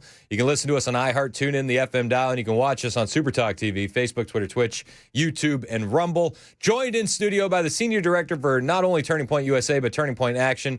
Josh Tifo is in here for some Tifo time. Here on Super Talk. What's up, Josh? How are you? Living the dream. I'm back on the Chris Hand show. Man, Mom, I made it. Almost. You're getting there. You're getting there. Lot to go over today, from the Joe Kent resignation to the Iran war, the Strait of Hormuz, and the SAVE Act currently being debated on the floor. This was John Thune maybe a couple hours ago, where the floor takeover has officially kicked off. On the Save America Act, a package of common sense measures united around two themes: protecting our elections and protecting our youth. You're going to hear me use the adjective common sense a lot in this debate, Mr. President, because if there's any word that is suitable to describe the measures we're considering, it's that. Mr. President, if there's anything essential to the integrity of elections, it's ensuring that those who are registered to vote are eligible to vote, and that those who show up to vote at polling places are those who they say they are. And how do you do that? I don't know if I've ever seen John Thune so fired up. I mean, you can make fun of him for his mannerisms and tone, but what he said there was pretty based. I mean, this is somebody who's not always on the side of the grassroots. He's at least saying the right things, and if there's ever a hill to die on in Congress, it's the SAVE Act. When you look at how crazy it is that we don't have something like this already, it increases that sense of urgency we should have. What do you think the chances are of this thing getting passed? I talked to one of the best political operatives in America a few days ago, and he told me 20%. So I'm not going to. If I'm being honest, I feel like that's higher than I would. I was clocking it at about 7. I'm not going to pass on that prediction because we're called to fight and obey and not care about the odds. We serve a God who, time and time again, in biblical history and in American history, has given his people incredible wins, even when it looked like the odds were against us, even when it looked like the odds were impossible. So we should fight until there's no more time on the clock. But make no mistake, I am calling on every member of Congress to fight like your life depends on it. And here's why the moderates, the ones who don't want the controversy, the ones who think the SAVE Act is too extreme, here's why you should fight for it too. If the left is not sending millions of illegals to vote in these elections, it's much easier for the good guys to retain power. So even if you're not a great guy, even if you don't have that much of a backbone, even if your special interests are telling you to kill the SAVE Act, you have every self-interest reason to back this because it makes it easier for you to stay in power as a Republican. Yeah, you're absolutely right. But it doesn't seem like this is going to happen. Well, I hope and pray it happens, and I'm not going to cast doom and gloom. Who knows? I mean, maybe people get a lot more courageous today. But yes, it's an uphill battle. I'll say it that way. Speaking of courageous, Joe Kent, absolutely courageous. He walked away from his position, and he cited the Iran war. We were talking about this a little bit off air. It seems kind of short-sighted. Why wouldn't you stay in the room and have an anti-war opposition voice in the room instead of taking your ball and going home? Is that a wrong thought process? So I agree with you 100%. And before I answer it, I will restate the fact that in the modern American era, if you're asking, should we get involved in this Middle Eastern conflict, 9 times out of 10, maybe more, the answer should be no. So we can debate all day long whether starting this Iran war was a good idea or not. But once you're in it, the best way to avoid the forever war that we're all petrified of, that young America absolutely hates the idea of, is to make sure that once we're in it, we rapidly win and get out of there. So if your goal is to be this MAGA isolationist icon against forever wars, and you're in a position of power in the situation, you have a seat at the table, then why on earth would you give up your seat when there are other people at the table who want a forever war? That makes no sense to me. If that were you and you were thinking about quitting, our phone conversation would probably be pretty aggressive. I'd be like, do you actually care about the country? Do you actually care about us not ending up in a forever war? Then keep your seat at the table and fight for us to take care of business and get out of there as soon as possible. Yeah, just to take your ball and go home just seems like the worst move. Why wouldn't you want to be in the room? And it unnecessarily wounds President Trump. I mean, President Trump had to make a very politically unpopular decision because of intel that I don't have and that you don't have. So people defiantly saying Trump should have never done this, I mean, nobody really has license to do that because they don't know what Trump's looking at. They don't know if Trump is looking at intel that shows that Iran has some weapon we've never even heard of that means that we should have already invaded them last Tuesday. And I say all of this, wrapping it in the greater truth, which is 9 times out of 10 or more, we should be staying out of Middle Eastern conflicts. Oftentimes, even when you win, you lose in the end. The idea of nation building in a Islamic nation of young men who love living in a society where they can do whatever they want to women, whatever they want to children, they're not self-governable. John Adams talked extensively about this in his speeches, in his documents. As one of those key founders of the country, he talked about how the Constitution only works for a moral and religious people. The idea of self-governance only works when there are people who follow God or at least value the truths of nature's God in the laws that they want their society governed by. So there's no nation building in a place like Iran, but if they have some type of weird, scary weapon we've never heard of and that we may never hear of, then it's the president's job to do something politically unpopular to keep the American people safe. To your point on the president having intelligence that we don't have access to, Mike Johnson kind of leaned into that same point earlier today when he was asked about Joe Kent. And he kind of put the onus back on Kent. He says, I don't know where he's getting his intelligence from. This morning, former Congressman Joe Kent, who you campaigned for when he ran for Congress, resigned as the director of the Counterterrorism Center. He wrote that he cannot in good conscience support the ongoing war in Iran. He writes, Iran posed no imminent threat to our nature. It's clear that we started this war due to pressure from Israel and its powerful American lobby. How do you respond to that and to those other Republicans who say that this war is actually putting foreign interests above domestic interests? I know the reporter was hard to hear there. She was off mic. She said, Joe Kent said, essentially, we're in this war for Israel, not for America. How do you respond? This is Mike Johnson. Well, that proposition at the end is clearly wrong. I'm on the Gang of Eight. I got all the briefings. We all understood there was clearly an imminent threat, that Iran was very close to the enrichment of nuclear capability, and they were building missiles at a pace that no one in the region could keep up with. They were far outpacing our allies and friends and us in our defense capability, because we had personnel, installations, members of the armed services, and civilians in the region. Iran was building up ballistic missiles at such a rapid pace, and we knew that their plan was to fire them upon Americans. The commander-in-chief and his administration had a very difficult decision to make.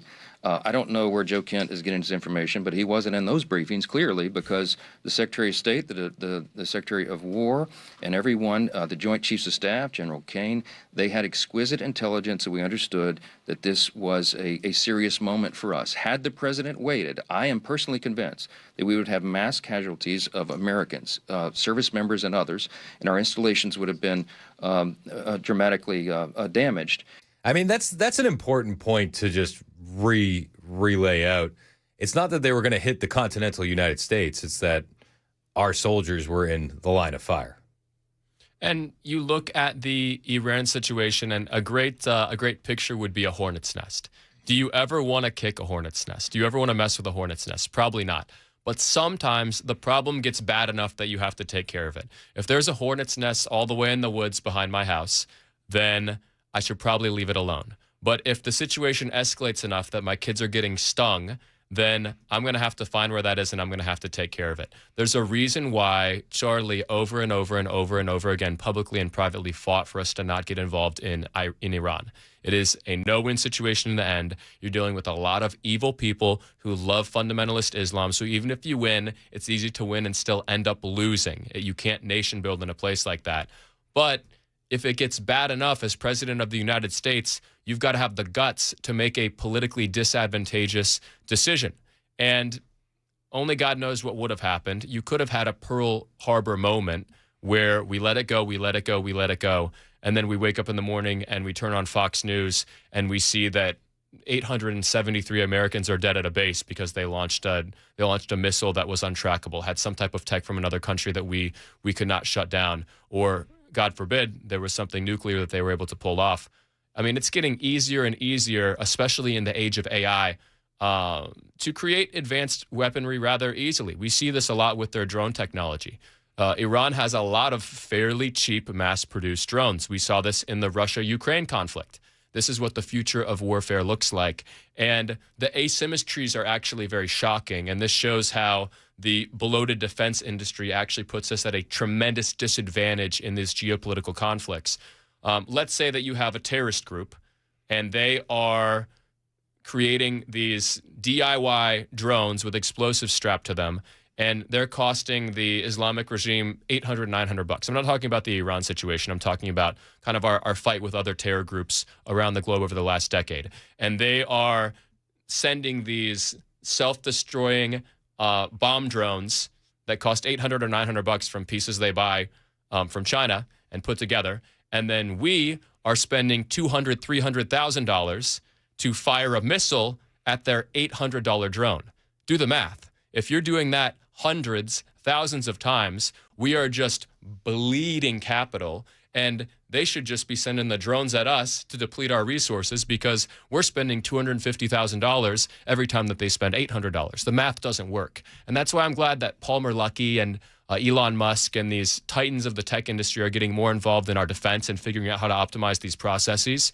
But, I mean, I digress. I go back to the beginning of the argument, and Mike's completely right on this. Joe doesn't have all the information. You don't. I don't. Right. You're a very smart guy. And a lot of people here in Tennessee and beyond, they respect your take on these things, but you're not getting the same brief the president is. Fair. I'm not getting the same brief that the president is. And I believe he has earned our trust. We should trust President Trump and know that he hates these forever wars as much as anyone. And here's why I strongly disagree with Joe's handling of the situation.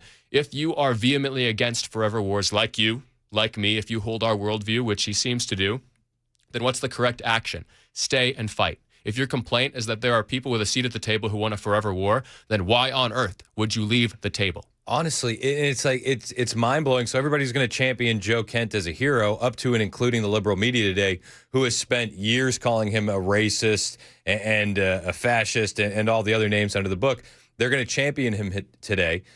But he's opening another seat for another Lindsey Graham to walk into the room and occupy that seat. And let's just be honest, Joe's playing politics. The war is very unpopular in certain demos in the country, and most demos in the country, because we have serious fatigue from Iraq and Afghanistan, which were two horrifically handled situations. We attempted to nation build where it was impossible to nation build.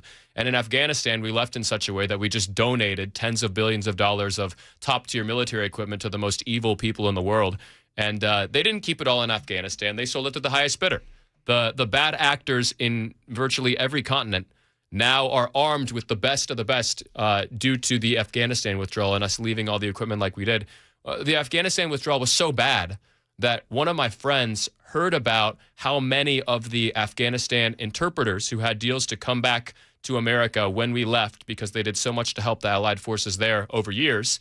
They were marked for death by the Taliban. He heard that so many of them were being left and so many American citizens were being left that, and he's a very wealthy guy, he went out and rented a 737. And then he stacked it with a bunch of his former Navy SEAL buddies. And he literally paid for them to go on a private rescue mission and go just scoop up a bunch of our allies and American citizens. That is the level of That is the level of absurdity to which the United States was operating in the Afghanistan withdrawal. They didn't even know where our people were. They were just letting the Taliban do whatever they wanted. Well, to be fair, we had a lot of terrorists that we wanted to bring over.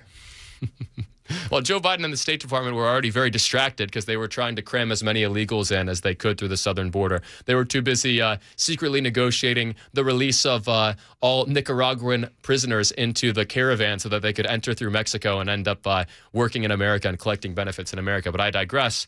No wonder the American people look at Iran with a tremendous amount of skepticism. America completely screwed up the Iraq situation, the Afghanistan situation. And the difference here is we have adults in the room. But the problem is Trump is amazing. Vance is amazing. But the problem is there are a lot of bad people in the mix, I'm sure. I don't know exactly who those people are. I know who some of them are. You mentioned one guy who I'm not a huge fan of. Nobody is. Somehow he keeps getting endorsed. Yeah, somehow. It's because he's part of this whole defense industry machine. I mean, that's why. He's got a lot of powerful friends because he's always telling whoever's in power that you need to go to this war because these people are evil. That it's our moral requirement as Americans and as Christians to go fight all the evil in the world at the same time because America's the world's police. Well, to those of you out there who are working hard, working 2 jobs, working 3 jobs, and you're struggling to pay the bills, you still live in an apartment when you thought you'd be living in a home by now. Do you want your tax money going to be the world's police? I certainly don't. Most Americans certainly don't. And to your point, $250,000 missiles versus an $800 drone. That's not good math. Yeah, it's not good math. And you know who's paying for that $250,000 missile? You and me and everyone else in this country who works. But, you'd said the war is very unpopular, which I think that is fair. But among the MAGA base, new polling out says that a lot of people are lining up behind Trump and trusting him to do what he needs to do. Okay, MAGA GOP on the U.S. military action in Iran. Look at this. Nearly 9 in 10, 89% approve of the U.S. military action in Iran. That is the MAGA GOP base.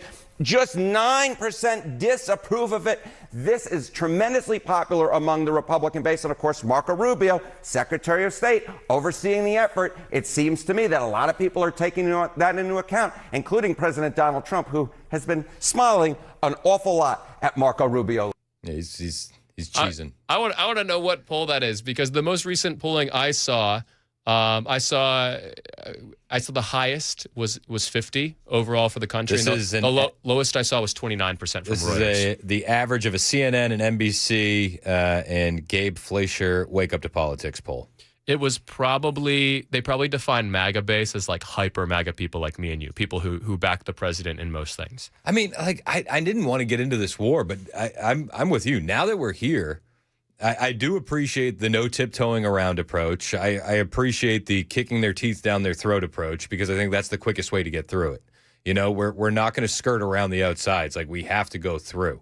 So let's go through as quickly as humanly possible. I mean, for me, the same reason why in almost every situation I would encourage the president not to get involved in the Middle East is the same reason why I love that Rubio and Hegseth and the president are taking this scorched earth, no prisoners approach, is because the number one thing I want to avoid is endless wars. That's why I don't want international conflict. We should never start in the first place. And if you're in one, whether because you made a mistake getting in or because you needed to, and only God knows what the situation is here, that's up to God and the president. They both know things that we don't about the situation.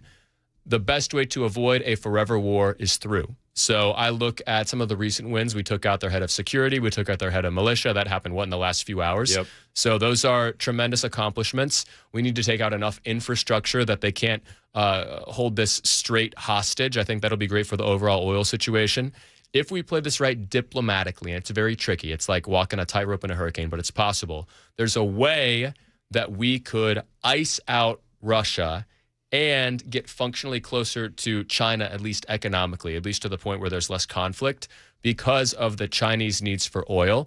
If we can provide that through our allies and through direct U.S. sources in a way that ices out Russia and ices out Iran, this could end up being a blessing in disguise economically if you're able to rein it all in time for the midterms. That is what I believe Iran is doing. They're trying to create enough of a mess that there's enough political pressure on Trump that people walk in his office and say, we're going to get butchered on the midterms unless you end this by this date, because of the oil crisis, because of unpopularity, the war amongst the working class base, not the hyper mega base, but a lot of the hyper mega base is pretty excited about it. And I've seen that. I know people in my personal life who really hate the forever wars. They were very against what we did in Iraq, very against what they did in Afghanistan. Within hours of the initial strikes, they're like, yeah, Trump's taking care of Iran. So I get that. And that's because Trump has earned the trust of so many people in the base. So how far does the trust go? We're kind of in a high-stakes game of chicken with the Iranian regime right now in the Strait of Hormuz.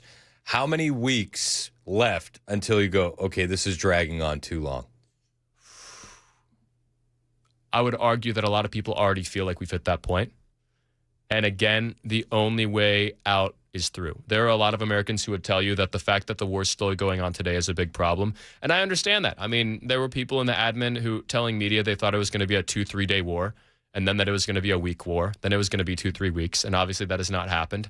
But again, the only way out is through. So I'm not privy to the details of what's really going on. I'm not talking to the president every day.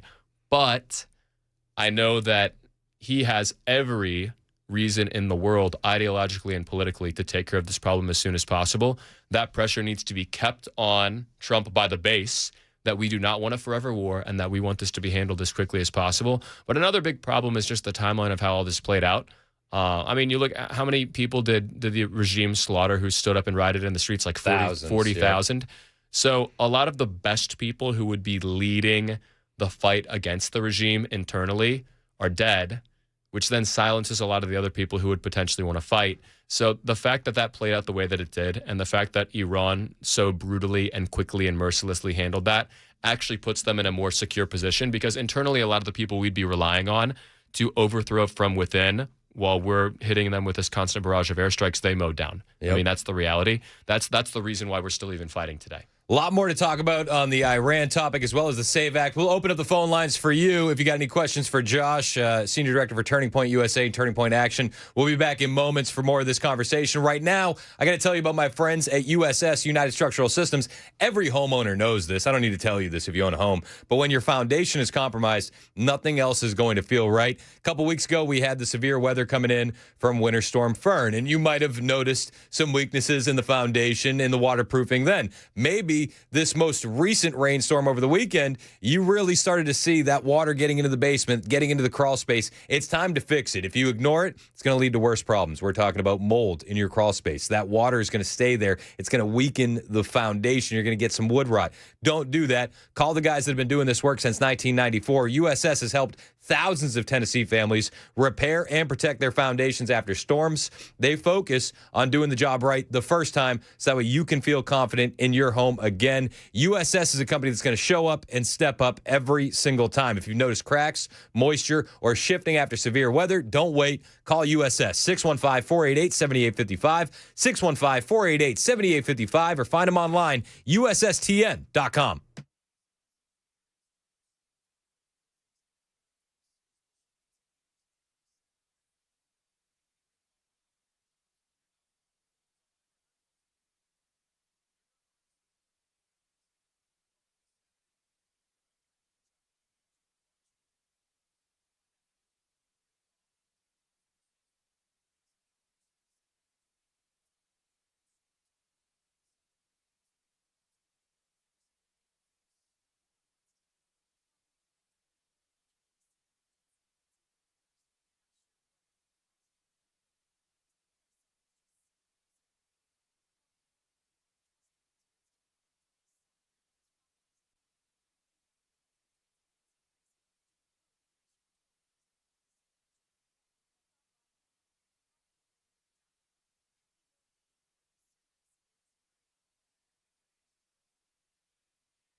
.30 on the dot. I'm Ken Weaver with your top stories. Drivers in Cheatham County, we've got 24 westbound closed due to a crash. This is going to be between Springfield Ashland City exit 24 and Maxey Road exit 19. Stopped traffic starts at New Hope Road exit 31.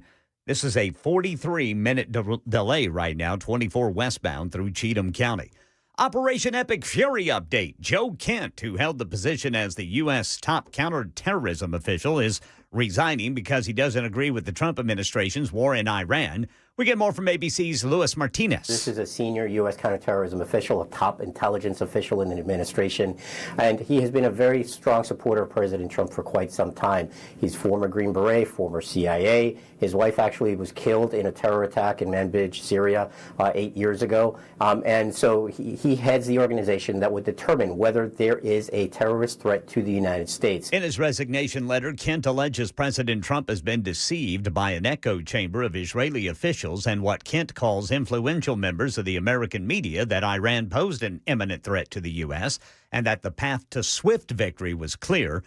Today at a news conference on Capitol Hill, Speaker of the House Mike Johnson said Kent's assessments on the war were incorrect. I'm on the Gang of Eight. I got all the briefings. We all understood there was clearly an imminent threat, that Iran was very close to the enrichment of nuclear capability, and they were building missiles at a pace that no one in the region could keep up with. Right now in Tennessee, a major pharmacy bill moves forward despite fierce pushback from CVS. The Tennessee House Finance Committee's unanimously advanced the Fair RX Act, a proposal that would block pharmacy benefit managers from also operating pharmacies. CVS claiming it's going to force it to close 130 stores. Lawmakers dispute that, saying CVS would only need to separate parts of its business, not shut down. The Senate Finance Committee takes up its version today. That's the latest news. Weather's next. I'm Ken Weaver, WTN News.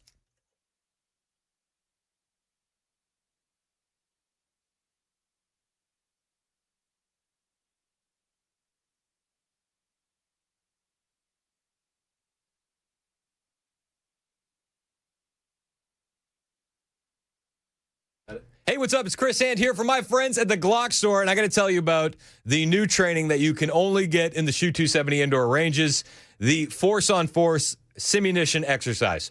It is coming to the Glock store on March 21st. I had the opportunity to do this on Friday.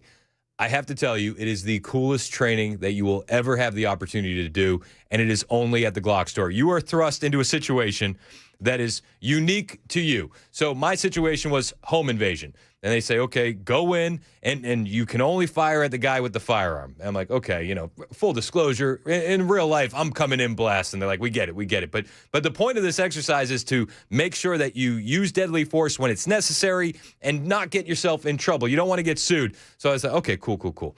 So we go in and we do the exercise, and I don't want to give too much away, man, but I killed the guy with the headshot, and it was awesome. It was so much fun. I've never had training with such an elevated heart rate, but it is so cool. And it feels like what you would get in a real-life scenario. Now, I don't want to ever have to use this training, but I do want to be ready in case I need to defend my life or my family's life. You should feel the exact same way. And if you want realistic training, you're only going to get it at the Glock store. What you need to go do is go to shoot270.com, click on training, then classes. The simunition Force on Force slots are going fast for the March 21st debut. So hit the website today, shoot270.com, training, then classes. Force on Force is only at the Glock store. If it were any more real, well, full disclosure, I'd probably be dealing with a lawsuit right now.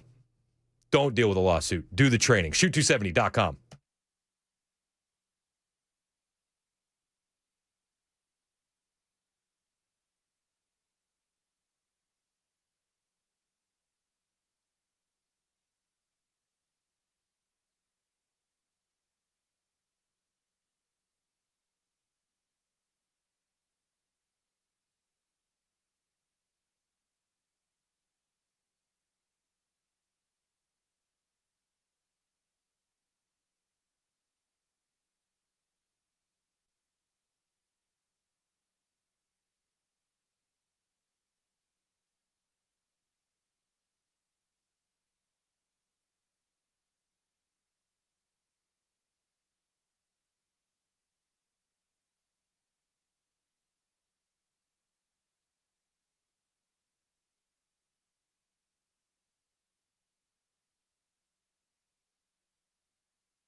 base tactic.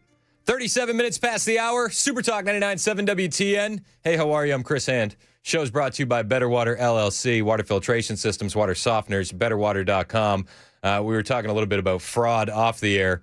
We got a text from 5848 said, as a taxpayer, I prefer my taxes going to bombing Iran than going to fraud. And I said to the guys in here, we got Josh Tifo in, Senior Director for Turning Point USA and Turning Point Action. Fun fact, we have spent less so far in Iran than we have lost to fraud in Minnesota. Weird.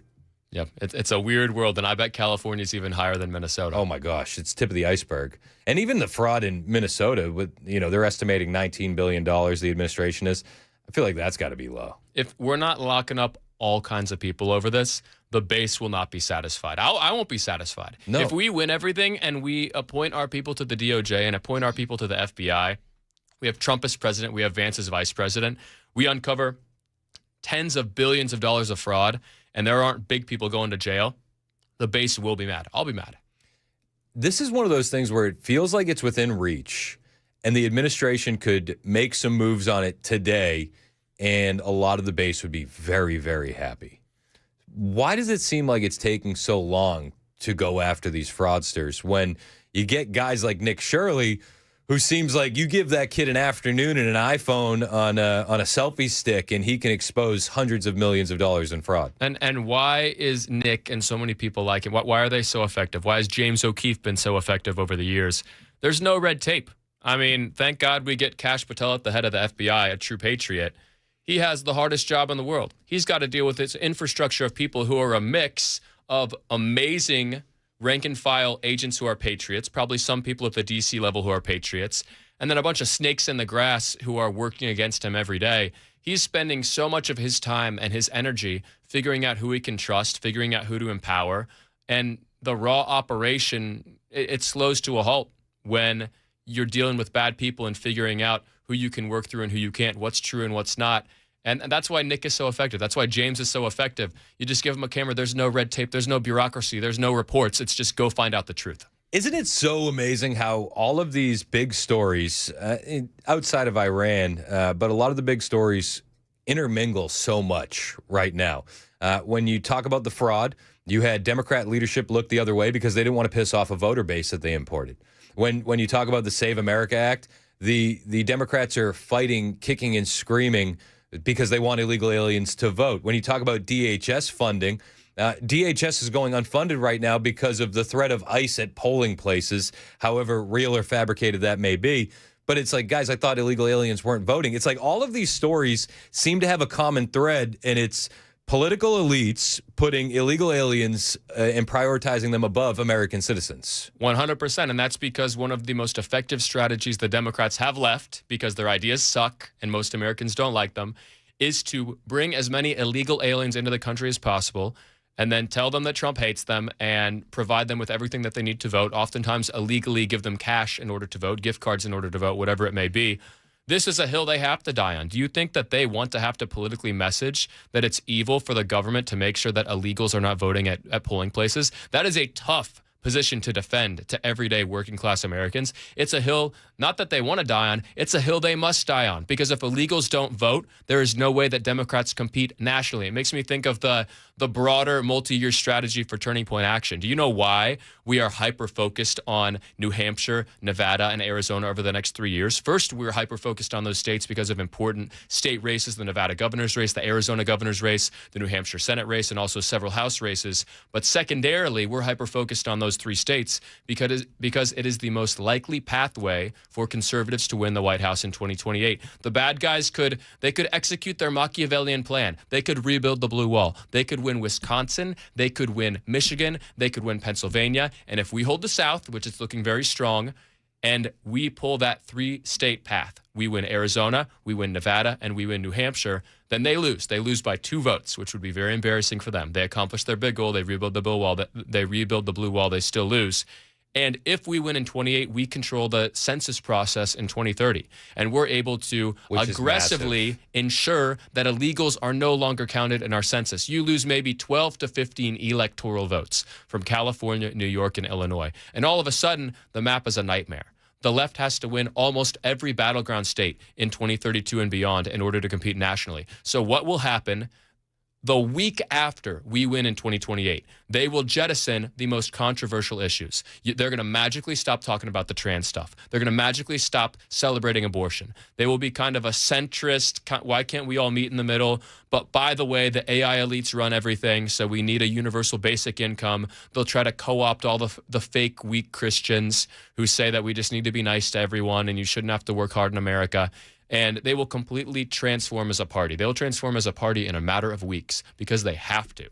How realistic do you think rebuilding the blue wall is for Democrats? Because when I'm reading the tea leaves, you have, especially in Michigan and in Pennsylvania, with the reshoring of manufacturing that we're seeing, the unleashing of American energy, people in those states know what time it is. And to that point, Gretchen Whitmer, during her State of the State address, gave President Trump props for bringing back manufacturing to the state of Michigan. So it's beginning to seem a little bit political advantageous in those areas to give Trump some credit. Alyssa Slotkin just the other day voted against funding DHS, and then the terror attack happens, and now she's like, we really do need to fund DHS. And it's like the voters in those states, I think, aren't given enough credit for how smart they are when it comes to right versus left. So you are correct when you're talking about voters on the right and really voters on the voters in the middle in those states. A lot of those will lean our way because of everything you just said. But this actually goes into our other major news item for this week. We need to pass the SAVE Act because there are two things working against us in 2028. Number one, in those states, it's very easy for illegals to vote. It's a big, big problem. If we do not pass the SAVE Act, then we're going up against a delta of maybe 2-3% in those states. Could be more in Pennsylvania since Philadelphia is one of the worst fraud centers in the entire nation. And secondly, Turning Point can do everything right. Vance could do everything right. Whoever else, let's say Vance doesn't win. Whoever the candidate is, they can do everything right. And it is almost impossible to reach the low prop voter numbers Trump got. So low prop being defined as somebody who votes once every 10 years, once every 20 years. Very unlikely voters, people who we did an amazing job pulling in. And that's why Trump overperformed so well in most of the battleground states. It will be almost impossible to hit that same level of low prop success that we saw in 24. Because think about it. We had this larger-than-life billionaire who had been perp walked at Fulton County Jail. Before that, they raided Mar-a-Lago. They pinned more felonies on him in New York than Al Capone. And then they shot him, and he stood up with blood pouring from his ear and said, "Fight, fight, fight." That is a perfect storm for getting somebody who votes once every 20 years out of the polls, somebody who hates Republicans and hates Democrats and thinks the whole system is screwing them, but believes that maybe this man can change things. So we can do everything perfectly, and we will not see that magical level of low-prop voter turnout in those blue wall states. And that was really the heart and soul of our strategy. That is how we won. So I'll be honest, those states are very much at risk. I would not be surprised if we are talking 3-4 years down the road about this election in hindsight, talking about how we won by 2 votes, how we pulled off Nevada and Arizona, especially with Hispanics, a lot of them going our way, the ones who work, and New Hampshire being kind of the low-hanging fruit where we do almost nothing, and we still barely lose. They have a very strong state political system. The state GOP is very strong. I think Sununu should win the Senate race rather easily. We're going to help make sure that happens. We have a Turning Point Action office in New Hampshire now. I would not be surprised if we lose the blue wall states. I hope and pray that I'm wrong, but I look at this, it's a perfect storm. If we do not pass the SAVE Act, the blue wall states, they'll be tough. They'll be very tough. You mentioned a second ago, and it registered with me, you said, they're paying people for their votes. And a lot of listeners might look at that as conspiracy talk, but California has actually got an investigation going on now because of a hidden camera video. Did you see this going viral where people were getting paid money to sign petitions for ballot initiatives? Fraud caught on camera after a viral video appears to show people in San Francisco being paid cash to sign campaign petitions with fake names. Senior national correspondent William Larkin. Is this one of those things where they go, it's a conspiracy, and then you show them video proof and they go, okay, but it's not happening at the levels you think it's happening at? I mean, that's the only card they have to play. And this is how political operation has been for a long time. It makes me think of an old lobbyist friend I have he's retired now and he's super based and he's a big Turning Point supporter. But he was telling me about what it was like operating in D.C. in the 70s and 80s when he was a top-tier lobbyist. And he'd be like, Josh, you don't understand. Back in the day, before everybody was just carrying around cell phone cameras, you would literally just, you would see lobbyists carry briefcases of cash to politicians, and they would just do it directly. Like there's no like Bitcoin and Cayman accounts. They would literally just hand money to people. The corruption that we deal with today, it's not new. There's nothing new under the sun. It's actually easier to expose, but it's so pervasive and it's so accepted in DC culture and in political culture in a lot of these other states. It's easy to get depressed about that. Instead, focus on your section of the wall to build. You look at Nehemiah and how God used him to lead Israel to rebuild the wall around Jerusalem. It would be pretty overwhelming to think, oh my goodness, I hope we can build this whole wall while people are attacking us. That's not what you do. You defend your family, you defend what God's entrusted you with, and you build the section in front of you. And that's why I love that you're so active in Tennessee politics. I am too.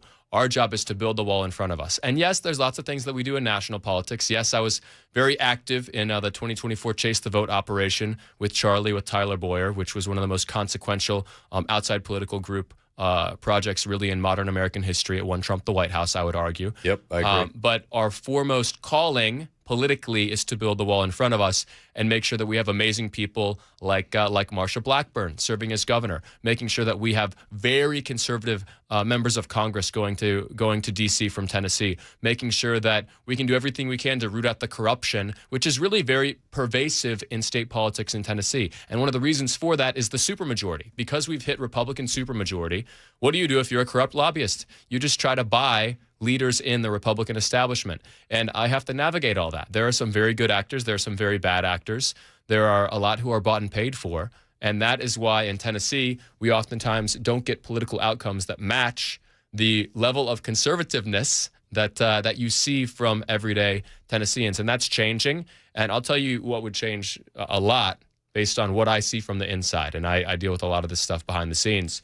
What would change a whole lot is if we get Marsha in the governor's mansion, and if we replace Lieutenant Governor McNally with hopefully Lieutenant Governor Jack Johnson. And I don't know if he's going to go for that or not, but Jack is one of the best actors in this whole space. The ways that the ways that he helps the grassroots behind the scenes would shock you.